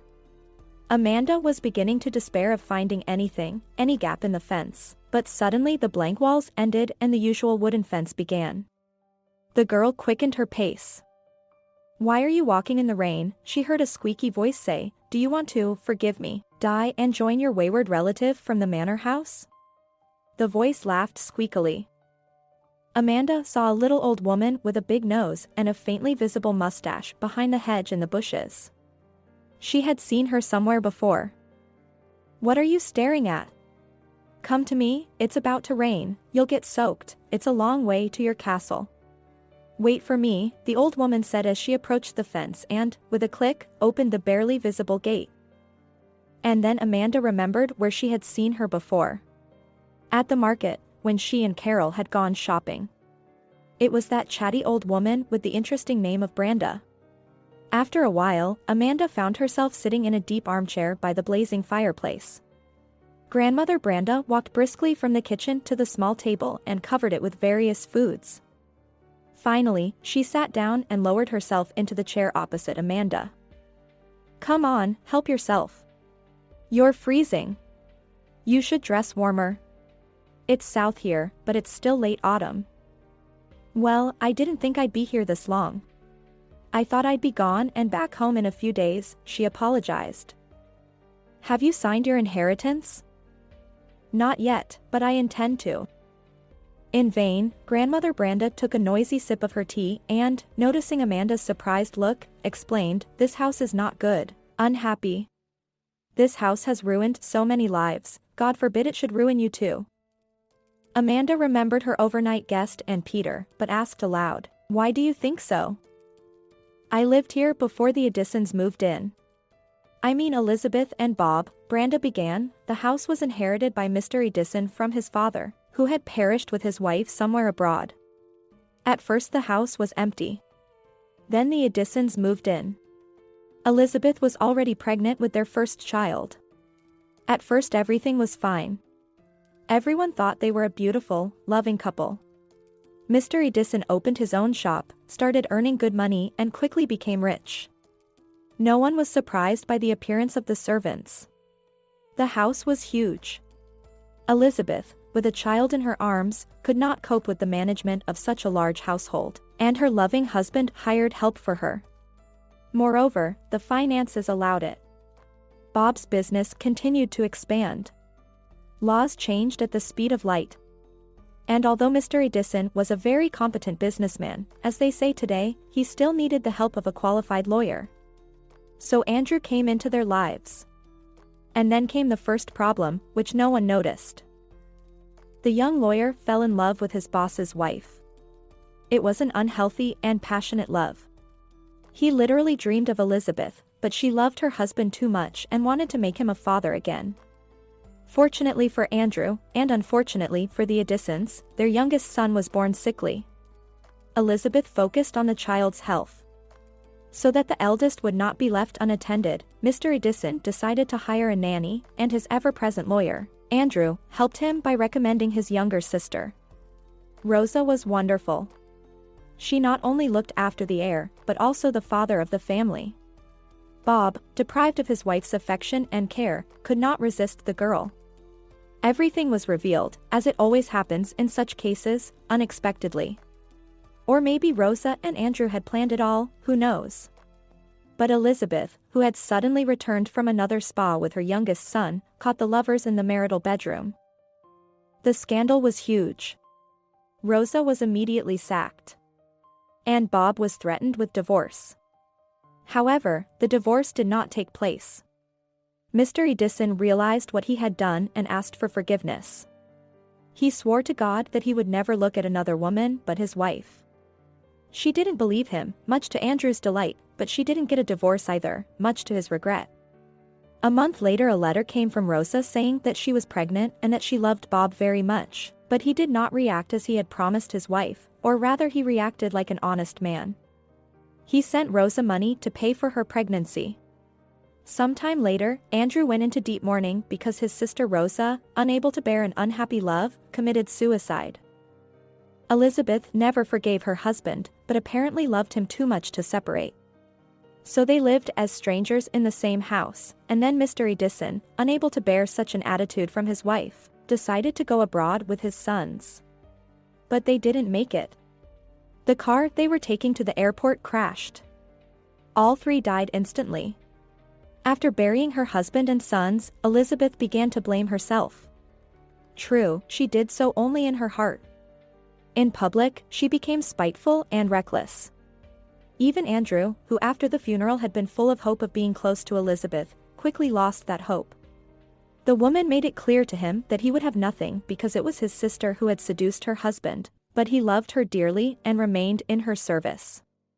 When the time came for her to die, she made a will so that the inheritance would not go to any possible descendants of her late husband. Amanda's mouth dropped open as she listened to Grandma Branda.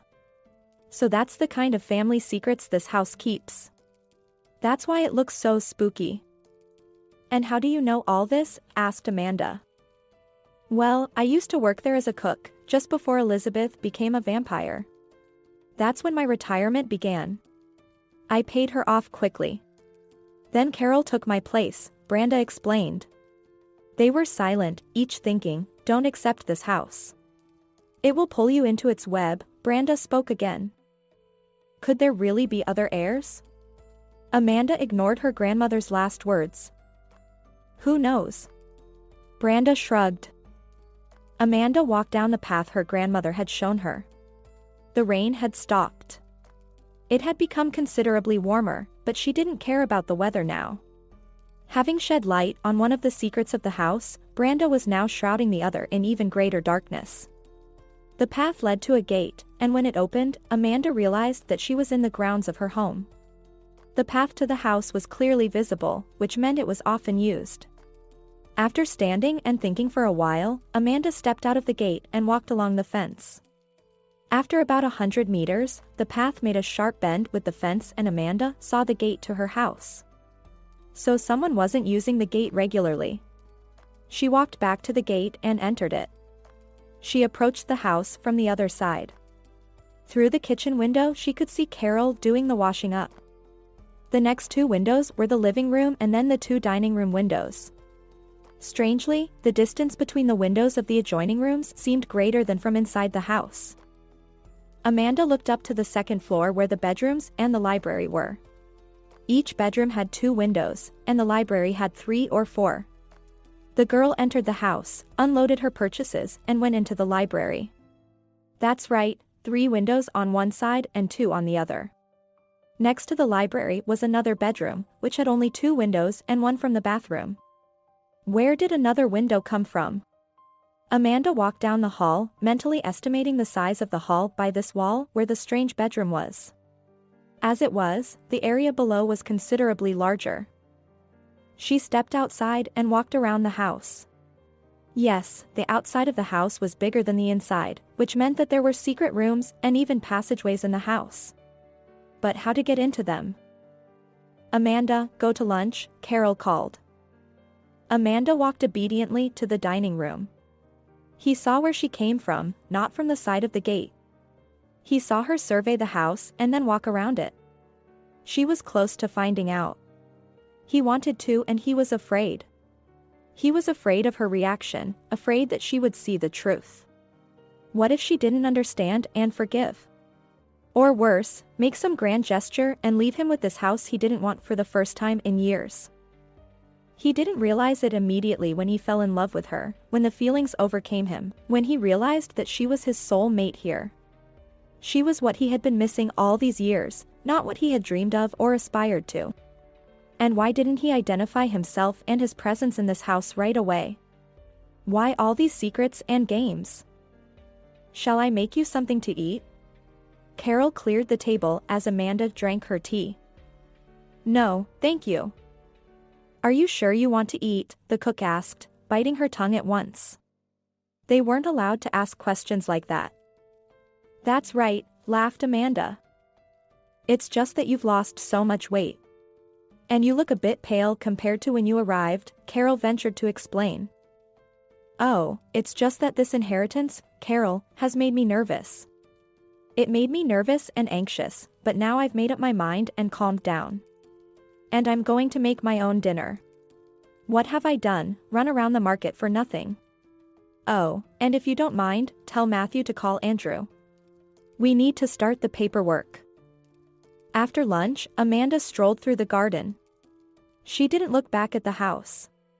As soon as the servants were gone, Amanda would examine it and find the secret entrance, for what it was worth. The salad was ready and the girl wondered.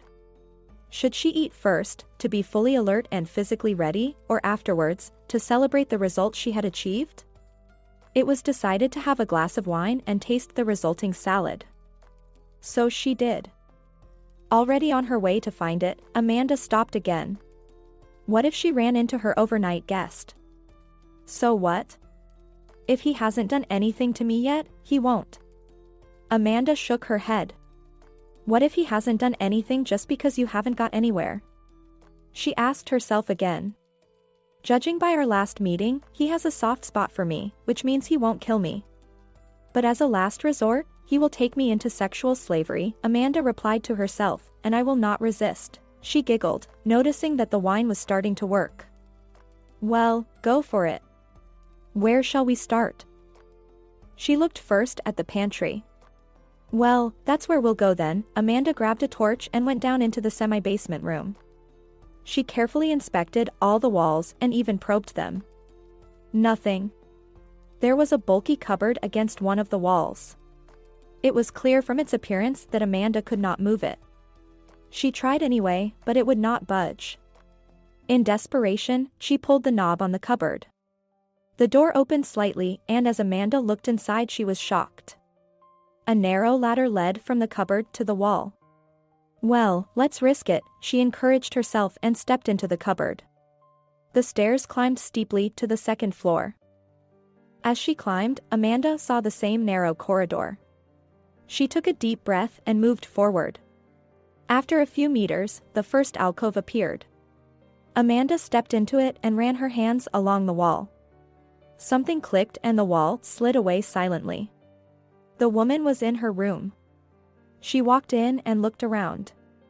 There it was, the secret entrance to her bedroom. The keepsake cupboard.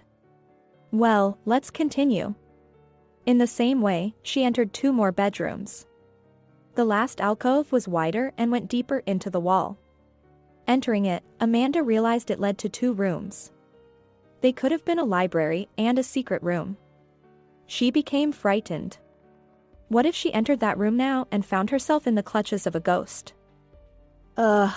Amanda exhaled. The first wall she opened led to the library. Well, now you can definitely start getting scared. He could hear her walking down the secret passage and admired her, fearless girl. Not only did you wait until you were all alone in the house, but you went to investigate. After what he used to do to her here at night. But he was really afraid. He didn't want to lose her. There she was, at the entrance to his hiding place. He froze. Why doesn't she come in? The secret door slid noiselessly aside and Amanda stepped into the room that opened. It was small. There was a sofa against one wall, a fireplace opposite the window, and by the fireplace an armchair and a small table. That was all there was. Someone was sitting in the chair. Courageously, the girl approached the person. No sooner had she reached the chair than it swung round and Peter stood up to meet her. Whether it was the wine she had drunk or the fact that she had reached the peak of her excitement, Amanda took her discovery in stride. So it is you after all, she said. Peter nodded in agreement. What was it all for? To disinherit you. Then why did you have to create this circus? You could have just talked to me back there at Peter's. I would have signed anyway. I didn't want the house. You hesitated. And who in their right mind would give up a huge house and a piece of land in a seaside resort? Well, all right. Let's say I had given it up. The inheritance would go to charity. That's what the will says, Amanda said. The will doesn't say exactly which charity it should go to. So what you're saying is? Amanda didn't understand. Yes. I have an acquaintance who is the director of one of the charities. What a nightmare. Amanda looked contemptuously at Peter. Her look made him feel uncomfortable, although he knew she was wrong in what she thought of him. Please sit down, Amanda. I will explain everything to you. I don't want to hear it. The girl turned and left the room at a brisk pace. She ran down the narrow, winding corridor, down the stairs to the storeroom and out into the hall. She reached the kitchen, poured herself a glass of wine and drank it in one gulp. So that's how it was. For the money. She, the fool, thought it wasn't. She didn't expect anything, of course, but it's too much to use them in this sneaky, dark way. I'm not giving them the house. Amanda, please listen to me, a voice behind her made her look away. I've heard enough. I will inherit. Not you, not your uncle, not your friends, no one will get it. Have you thought at all about what's going to happen to the people who have covered for you here when you sell this house? I've thought about that. By selling the house? By buying it. If you had given up your inheritance and the house had gone to my friend's charity, he would have sold it to me. I would have left it as it is, as it should be. Why so generous all of a sudden, said Amanda, narrowing her eyes. Peter walked over to the nearest chair in the hall and sat down. He gestured for Amanda to do the same. She listened reluctantly. Amanda, understand, I didn't want to hurt you, I didn't want to hurt anyone. I just wanted my mother, who loved my father very much, who never loved her back, who betrayed her and left her when she was pregnant, to see her son living in his father's house, to see justice done. And your uncle wanted to punish his inconsolable love for never returning it? Andrew was left alone with me in his arms. He had to bring me up and be there for his beloved. He tried several times to talk to Mr. Edison about me, but he wouldn't hear of it. He could have left this family, but times were turbulent. Mr. Edison paid well, so my uncle had to stay. Since my own father wouldn't hear of me, Andrew sent me to a private boarding school in France, where I spent my childhood. No one knew about me except the two of them. Perhaps Elizabeth suspected this, which is why she made that will. When she died, my uncle called me in and we made a plan to get this house. But I suppose I've ruined everything for you? Not in the way you think, Peter grinned sadly. Interesting. Yes. I came and secretly moved into the house. Or rather, secretly with the neighbors. The servants were in on my and my uncle's plan, and they played along. We thought that when the heiress arrived, she would be afraid of a bad house and would refuse the inheritance. When you didn't run away after the first night, I decided to get to know you better. To find out your fears and plans, so to speak. Did you find out? I didn't have time. What do you mean, you didn't make it? After our first meeting, I suddenly realized that I wanted to see you again, and then again. I thought it would pass in time as I got to know you better. Oh, so that's why you broke into my bedroom and climbed into my bed? I don't want to hear any more of your excuses. I'm going to bed. And don't come back to me. Sleep wouldn't come. Peter paced from corner to corner of his no longer secret room and didn't know what to do. The perfect plan was ruined by feelings he hadn't intended. One single kiss and it all went down the drain. All his thoughts were with Amanda. Maybe that was why he had made so many mistakes, both in achieving his goals and with the girl. This farce had to end. He should tell Amanda everything and leave this house once and for all. Why did he give him up? His resentment of his father and his foolish ambition had robbed him of the most important thing in life, the man he loved. In the morning, Amanda walked along the shore, trying to put her thoughts in order. Yesterday's discovery and Peter's subsequent revelations had left the girl at a loss as to what to do next. She wanted to accept the inheritance all at once, kick Peter and Andrew Brahman out of the door, throw the documents for the house in their faces, and go back to her house and forget it all like a bad dream. She heard footsteps behind her. Someone was catching up with her. Amanda guessed who, but did not slow down or turn around. Amanda, listen to me, please, just listen. I beg you. Peter managed to grab her hand, forcing her to stop. The touch of his palm immediately sent a hot shock through her heart. Why hadn't she realized before that Peter and the ghost were the same person? She stopped and looked at the man. His pleading gaze, in the depths of which she could once again see the passion and desire to possess her, caused the girl to nod graciously. Releasing her hand, Amanda looked around for something to sit on. She found a huge piece of driftwood, apparently washed ashore during the storm, and made her way to it. Once seated, the girl looked at Peter with a sense of expectation. He came over and crouched down opposite her. He was silent too, and then he made up his mind. I liked you at first sight. I thought you were a pretty girl, and under different circumstances I would have started my love hunt for such a girl. But after the first night, I realized that I wasn't afraid of you. I got curious, a kind of excitement, you know? I decided to get to know you better, and I met you by chance. If I had known how it would end, I would have given up and left. I got angry at you for stirring up emotions in me that ruined all my plans, and I decided to scare you as much as I could the night I kissed you for the first time. I was the one who turned off the lights, but your desperate struggle with fear made me rush to your rescue. After that, I realized that everything was going down the drain. I couldn't think of anything but you. I was afraid I'd betray myself, and I was desperate to kiss you again. When I came to your room that night, I had no intention of going anywhere near you, but I did. And that's when I left. I realized that I needed you, that I didn't want to lose you, Amanda. I realized I was confused with myself. I realized that if the ghost suddenly disappeared and I was left alone, I wouldn't be able to woo you anyway. The first kiss would give me away, and you'd understand, and you'd tell me to go to hell, and you'd be right. I knew I'd lose you if I left things as they were. You can't go out with a ghost or a man who doesn't care about you. Amanda got up from the tree. Peter stood up too. They stood face to face, their eyes locked. Somewhere, everything around them faded away.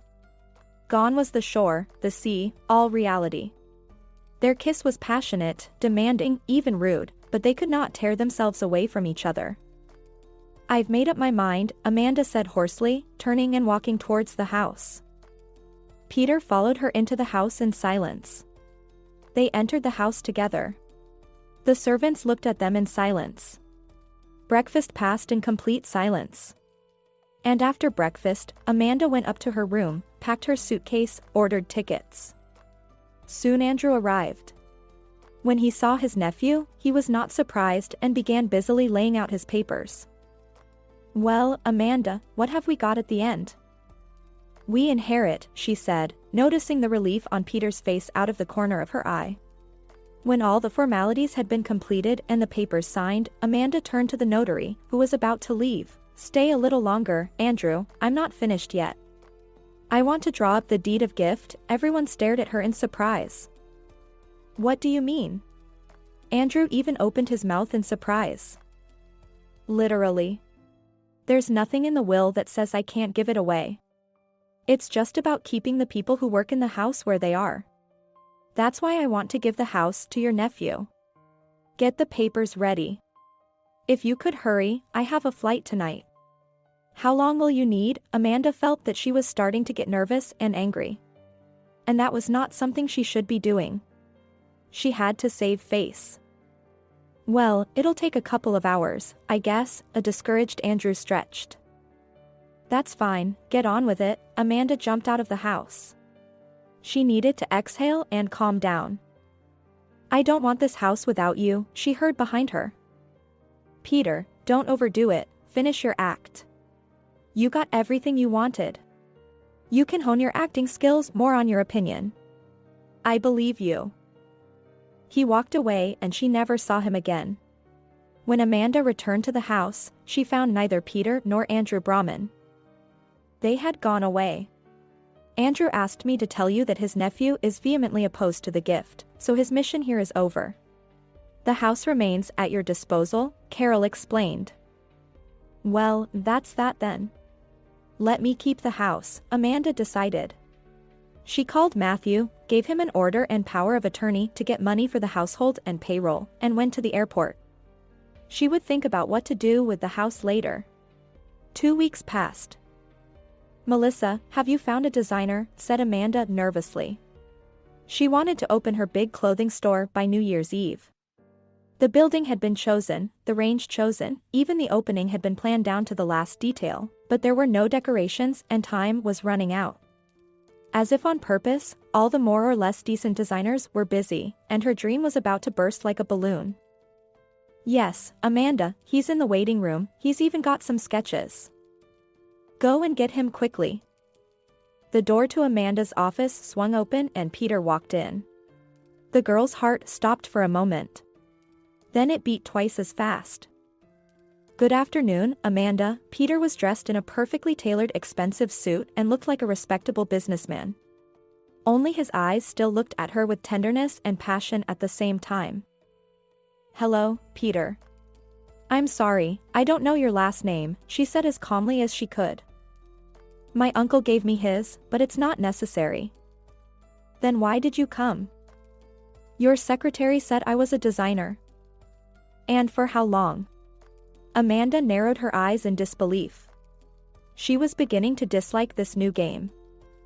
"But I told you, I spent my whole childhood in France. And not just my childhood. I've spent practically my whole life there, coming home now and then. The last time I came was almost a year ago, when Elizabeth died." "Why are you telling me all this?" "Just explaining. After boarding school, I went to the University of Paris to study interior design and soon started working in that field. But since I've been living here for a few months, I can't work in my profession. At least not in France. And I love it very much, so I decided to try it here at home, and by a happy coincidence it turned out that you need a designer." "Why didn't you go to France?" Amanda's voice sounded strained. "He's trying to use her again somehow." "I can't." Peter turned his head and gathered his thoughts. Then he looked Amanda straight in the eye and said, "Here you are." When he saw that the girl was frowning and about to curse, he quickly raised his hand and urged her to be quiet. "I know you don't believe me, so let's leave our feelings for now and deal with what caused me to come here in the first place." It was only then that Amanda noticed that Peter had come in with a large file from which he was now taking out a painted sheet of paper. "I've looked at your object and made some sketches. Please take a look and we'll discuss what needs to be changed or added. Amanda took the sketches reluctantly. She knew she had no other options, and she had no choice. At first glance, it was clear that Peter's design was exactly what she needed. It was beyond her wildest expectations. Forgetting her animosity towards her former lover, she began asking clarifying questions, making notes in her notebook and even asking Melissa to bring them coffee. After an hour of discussion, she leaned back in her chair, took a sip of the hot beverage and said, "Well, frankly, I'm impressed. You really are a great designer. You have a style that I like. Yes, I'm willing to work with you. Now I'll call my lawyers and we'll discuss your fee and draw up a contract." In another hour the contract was signed and, having agreed to meet in front of the building in the morning, they said goodbye.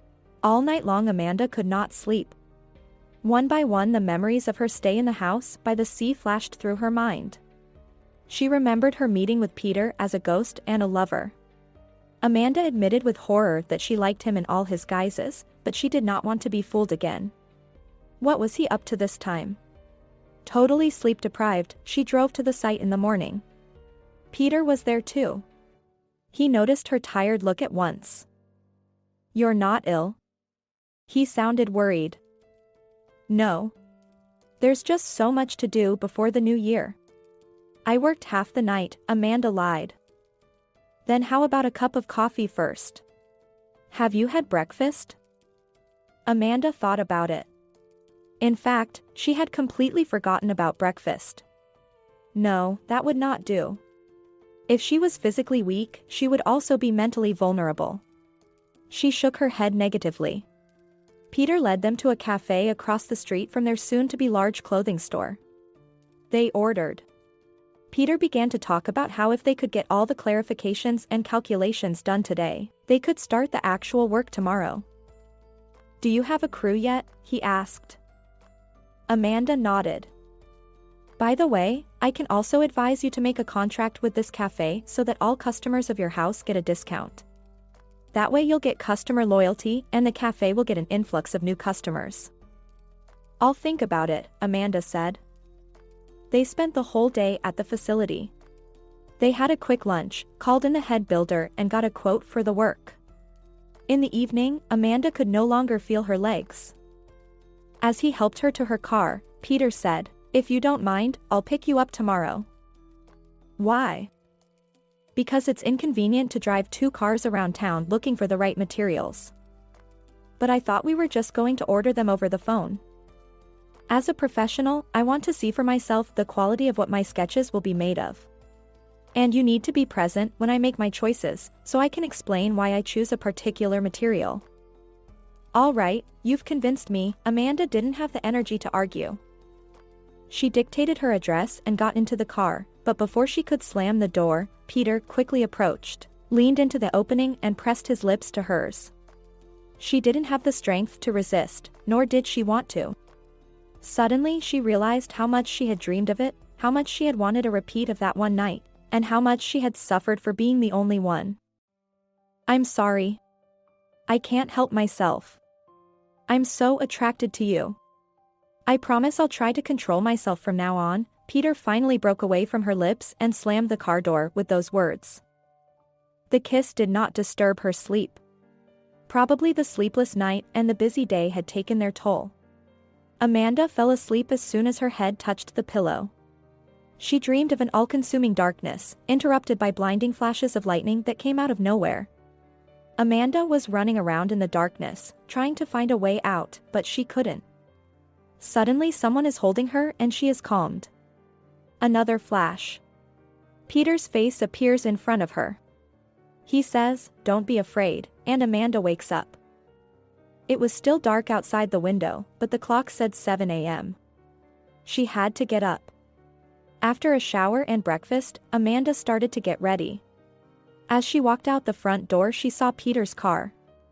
Seeing her, he got out and opened the door in front of her. "Hi. You'll be my navigator today. I don't know this town at all," he said, smiling softly. All day they drove through the building markets, stopping only once for lunch. Amanda was pleasantly impressed by the care with which Peter chose materials. If a material did not meet the requirements, he rejected it immediately. By the end of the day, everything was bought and delivered to the site. "Can I take you out to dinner?" Peter asked cautiously. "Well, why not?" Amanda waved cheerfully. Her worries about the delay in opening the big house of clothes were allayed. Now she was sure that with Peter's help she would do even better than she had planned. She could relax a little. "Good. Then I'll take you home and pick you up in an hour." She hadn't dressed this elaborately in a long time. To her shame, she wanted to look seductive. The classic closed dress accentuated her figure. The high heels forced her into a regal posture, and the loose hair, held back slightly by hairpins, revealed the correct facial features, accentuated by cosmetics. Amanda pulled on her coat and stepped outside. Peter was waiting for her, shifting impatiently from foot to foot. When he saw her, he hesitated a little. But he caught up in time and opened the doors of the taxi in front of her. "You look stunning," he whispered as she got into the car. His look was so admiring that Amanda felt a little funny. "Sure. Considering you've only seen me in a tracksuit or the office dress I took you to the restaurant in," she thought, but Amanda said out loud, "Thank you." The wind was a bit strong. They tried to talk casually about distracted subjects, but their eyes had their own dialogue. "Will you ever forgive me? Can I trust you? I want to be with you always. I want so much to be in your arms and never part from you again. I can't be without you." Then they stood in the doorway of Amanda's house for a long time, holding hands and being silent. "Tomorrow?" Amanda asked softly. "See you tomorrow," Peter replied, letting go of her hands. Then he took a sharp step towards her, pulled her close and passionately pressed his lips to hers. She felt as if she had been expecting this and responded warmly to his kiss. They kissed for a long time, unable to tear themselves apart. "I just realized how good it feels to be able to kiss you openly. There, in the house, I was afraid at night that you would be afraid and push me away. During the day I was afraid you would recognize me. I even began to be jealous of you," Peter said, breathing heavily as he pulled away from her lips. "Why is that?" the girl wondered. "As a ghost, I knew that you obviously sympathized with the real me. As a real one, I knew what went on between you at night." "You're not normal," Amanda stroked Peter's cheek gently. "I'm not arguing. I was crazy the first time I touched you." Peter took her hand and kissed her palm. He kissed her again softly on the lips. Then he became more insistent. Amanda gently pulled herself out of his arms. "Peter, I really like you. Even more, I am very attracted to you, but give me time to get to know you as a person. I want to unite a whole man in you." "Okay, I hear you, thank you for giving me a chance. See you tomorrow then?" Peter smiled. Amanda kissed him and disappeared down the stairs. The new year was fast approaching. Peter was absent from the site all day. Amanda never left the office, choosing the assortment for all the departments in her house. From time to time she would go out to the site to check on the progress, and each time she would make sure that Peter was a professional at what he did. The decoration of the building progressed at a steady pace. The workers kept to a strict schedule without making any mistakes. The finished rooms were already being cleaned and filled with Amanda's assortment of factories. Every time Amanda arrived, Peter tried to catch a moment to hug and kiss her. She laughed, pulled away from his embrace, but she was happy. "Amanda, I've got something important to tell you." Melissa looked into the office. "Come in, Melissa. First tell me, how much are we paying our designer, if it's not a secret?" Melissa sat down in the chair opposite Amanda. "It's no secret," Amanda said. "Why? I see his work and I tell you, he more than satisfies me and he's worth the money. Or do you think he's not good enough as a professional?" "And you know, Amanda, I don't think so," Melissa said with a mischievous twinkle in her eye. "Why not?" said Amanda, looking sternly at the secretary. I was looking on the internet in my spare time and I typed in the name of our designer and guess what? Melissa paused theatrically for a moment. Our Peter Brahman is a well-known designer in Europe. The fee we offered him is only a tenth of what he usually charges. But still we have clients queuing up for months. Melissa was silent again, looking intently at the surprised boss. Amanda, what has got him so hooked, if it's no secret? The opening was only a few days away. All the work on the decorations was almost finished. Amanda could hardly believe she had pulled it off. Just 3 weeks ago she could not have imagined it would be this good. And now it was time for the opening. Amanda arrived early in the morning to take another walk and check everything. To her surprise, Peter was already there. Hi. Can't sleep either? Have you had breakfast? He pecked her cheek. Just coffee, Amanda smiled. She was glad he cared. Well, it doesn't work like that. I brought sandwiches. Let's get something to eat. They set up in the staff room. Peter quickly made some coffee and set the table. Wow, you've come prepared, Amanda laughed. To be honest, I knew you'd be up early and certainly not having breakfast. And it's going to be a long day. I'm so worried. My hands are actually shaking, Amanda admitted. Well, that's easily remedied. Peter smiled and took a small flask from his inner jacket pocket and squirted it into Amanda's coffee cup. What is it? The girl asked anxiously. Brandy. Isn't it a bit early? 5 grams will only calm you down. An hour later, the staff and the workers hired for the day began to gather. Amanda retired to her small office. Peter insisted that she have her own little office in the house and set aside a small room where he placed a desk, some chairs, a small filing cabinet and a safe. Let you have a personal office here, it's more convenient to decide things on the spot, he explained. Now Amanda was grateful. In fact, it was already turning out to be a mini branch of her company. It was better than the head office. She applied her makeup, changed and went to meet the first guests. Oh God, the thought of having to give another company party makes me sick, Amanda exclaimed as she took off her high heels. She happily took a seat on one of the sofas in the showroom. Melissa sat down next to her. You have to agree, Amanda, it was worth it, Amanda nodded approvingly.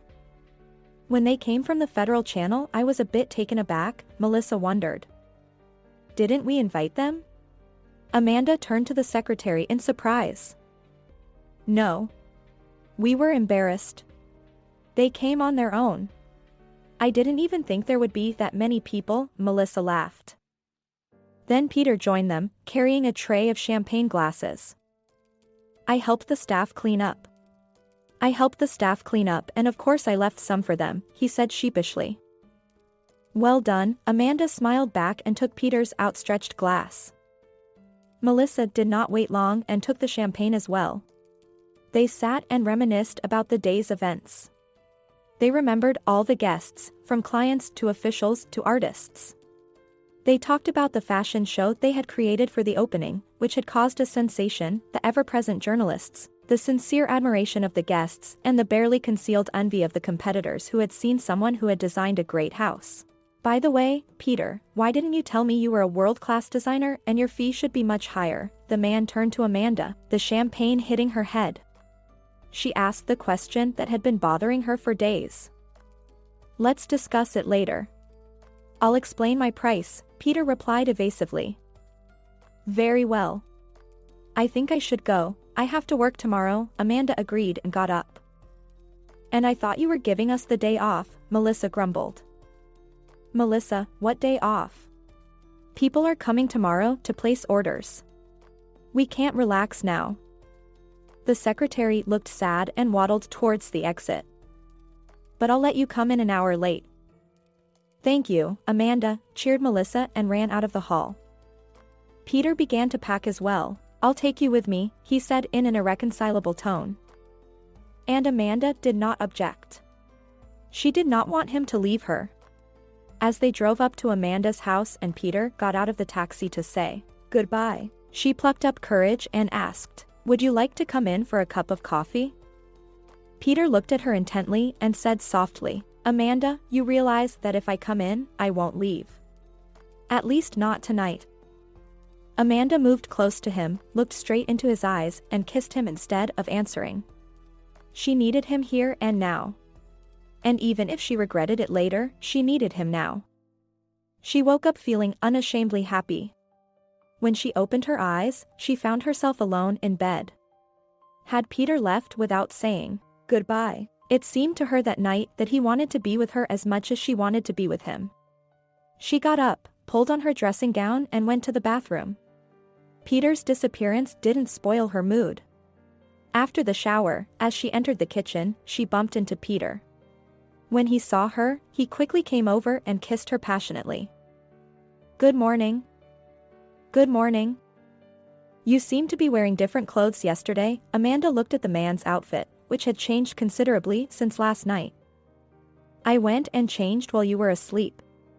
I also bought us some breakfast." Peter smiled broadly, keeping his eyes on Amanda. She was ready to cry tears of joy. She could not believe this was happening to her. Barely holding back her tears, she said, "Well, feed me then." "Amanda, the chief accountant is here to see you." Amanda nodded, not taking her eyes off the papers. She wanted to get all her business done before the new year. "Amanda, I've got the reports." Stacy was clearly busy with something. Amanda became nervous. She didn't want any more trouble that would rob them of their holidays.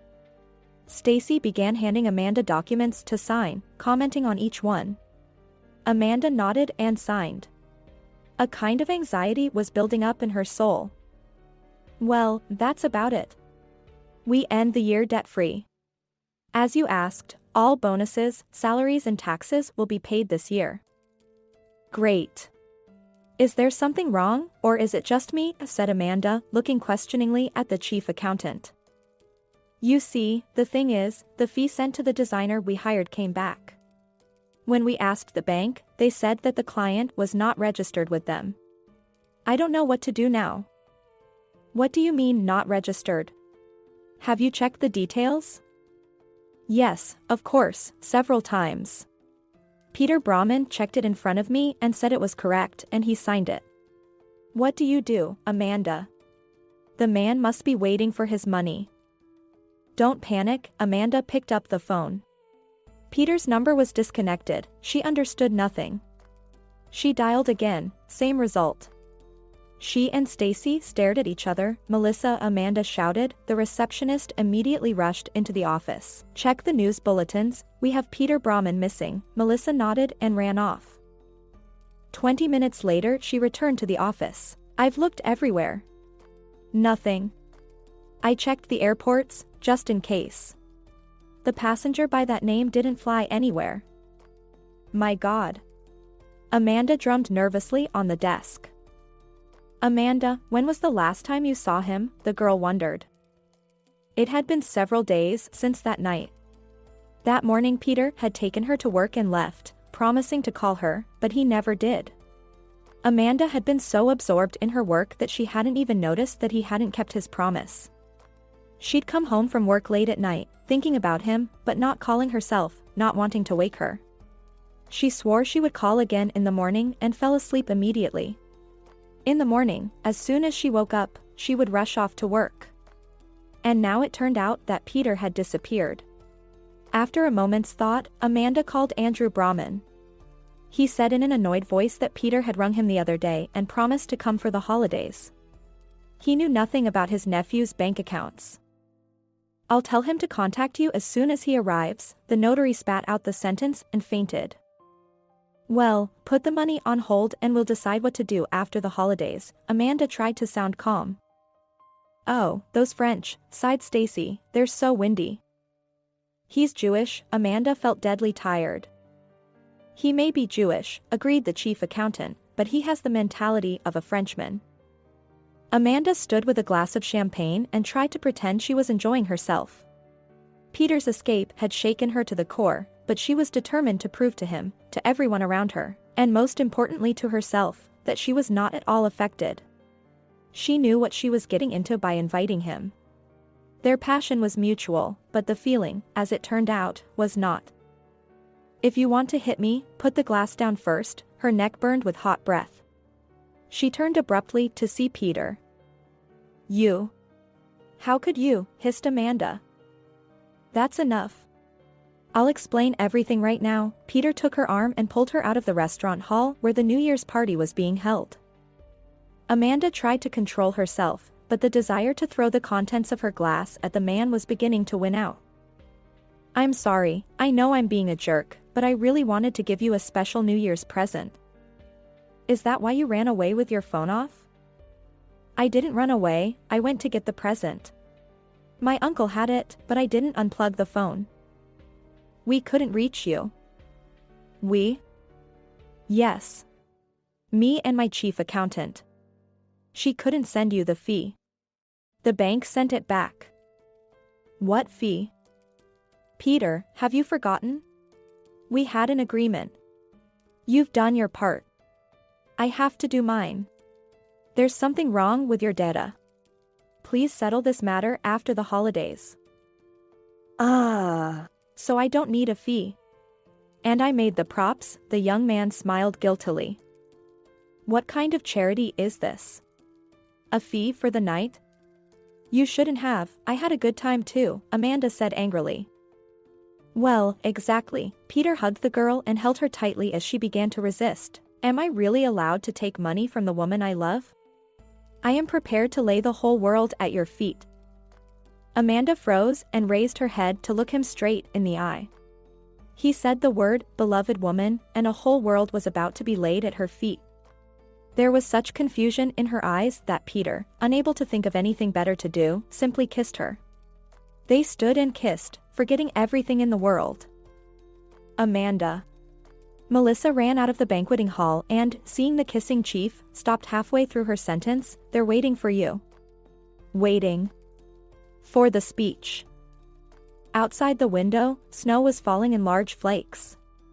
The Christmas tree was twinkling with bright lights, and happy lovers were spread out on a big fluffy blanket. The chimes had long since announced the arrival of the new year. They drank champagne and watched the snow fall outside the window. "Oh, how I forgot. You and I almost had a row about it." Peter jumped up and hurried into the next room. "And I forgot." Amanda smiled happily as she listened to her beloved husband scurrying around the apartment. "Here. This is your New Year's present." He kneeled down in front of her, holding a small antique box in his hand. Amanda carefully took it in her hands and opened it.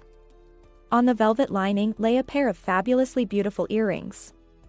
It was obvious that they were antique and very expensive. "Why, they cost a lot of money," she murmured. "They are my mother's earrings. My father gave them to her when he was still in love with her. I kept them as a memento of the dearest person I had never seen. I never thought I would meet someone even more dear to me, but it happened. And I want you to be the owner of this memory." "But Peter, how can that be?" "Because it's your mother's and I will wear it." "Are you sure?" "Of course. My mother wouldn't mind her earrings being worn by my wife."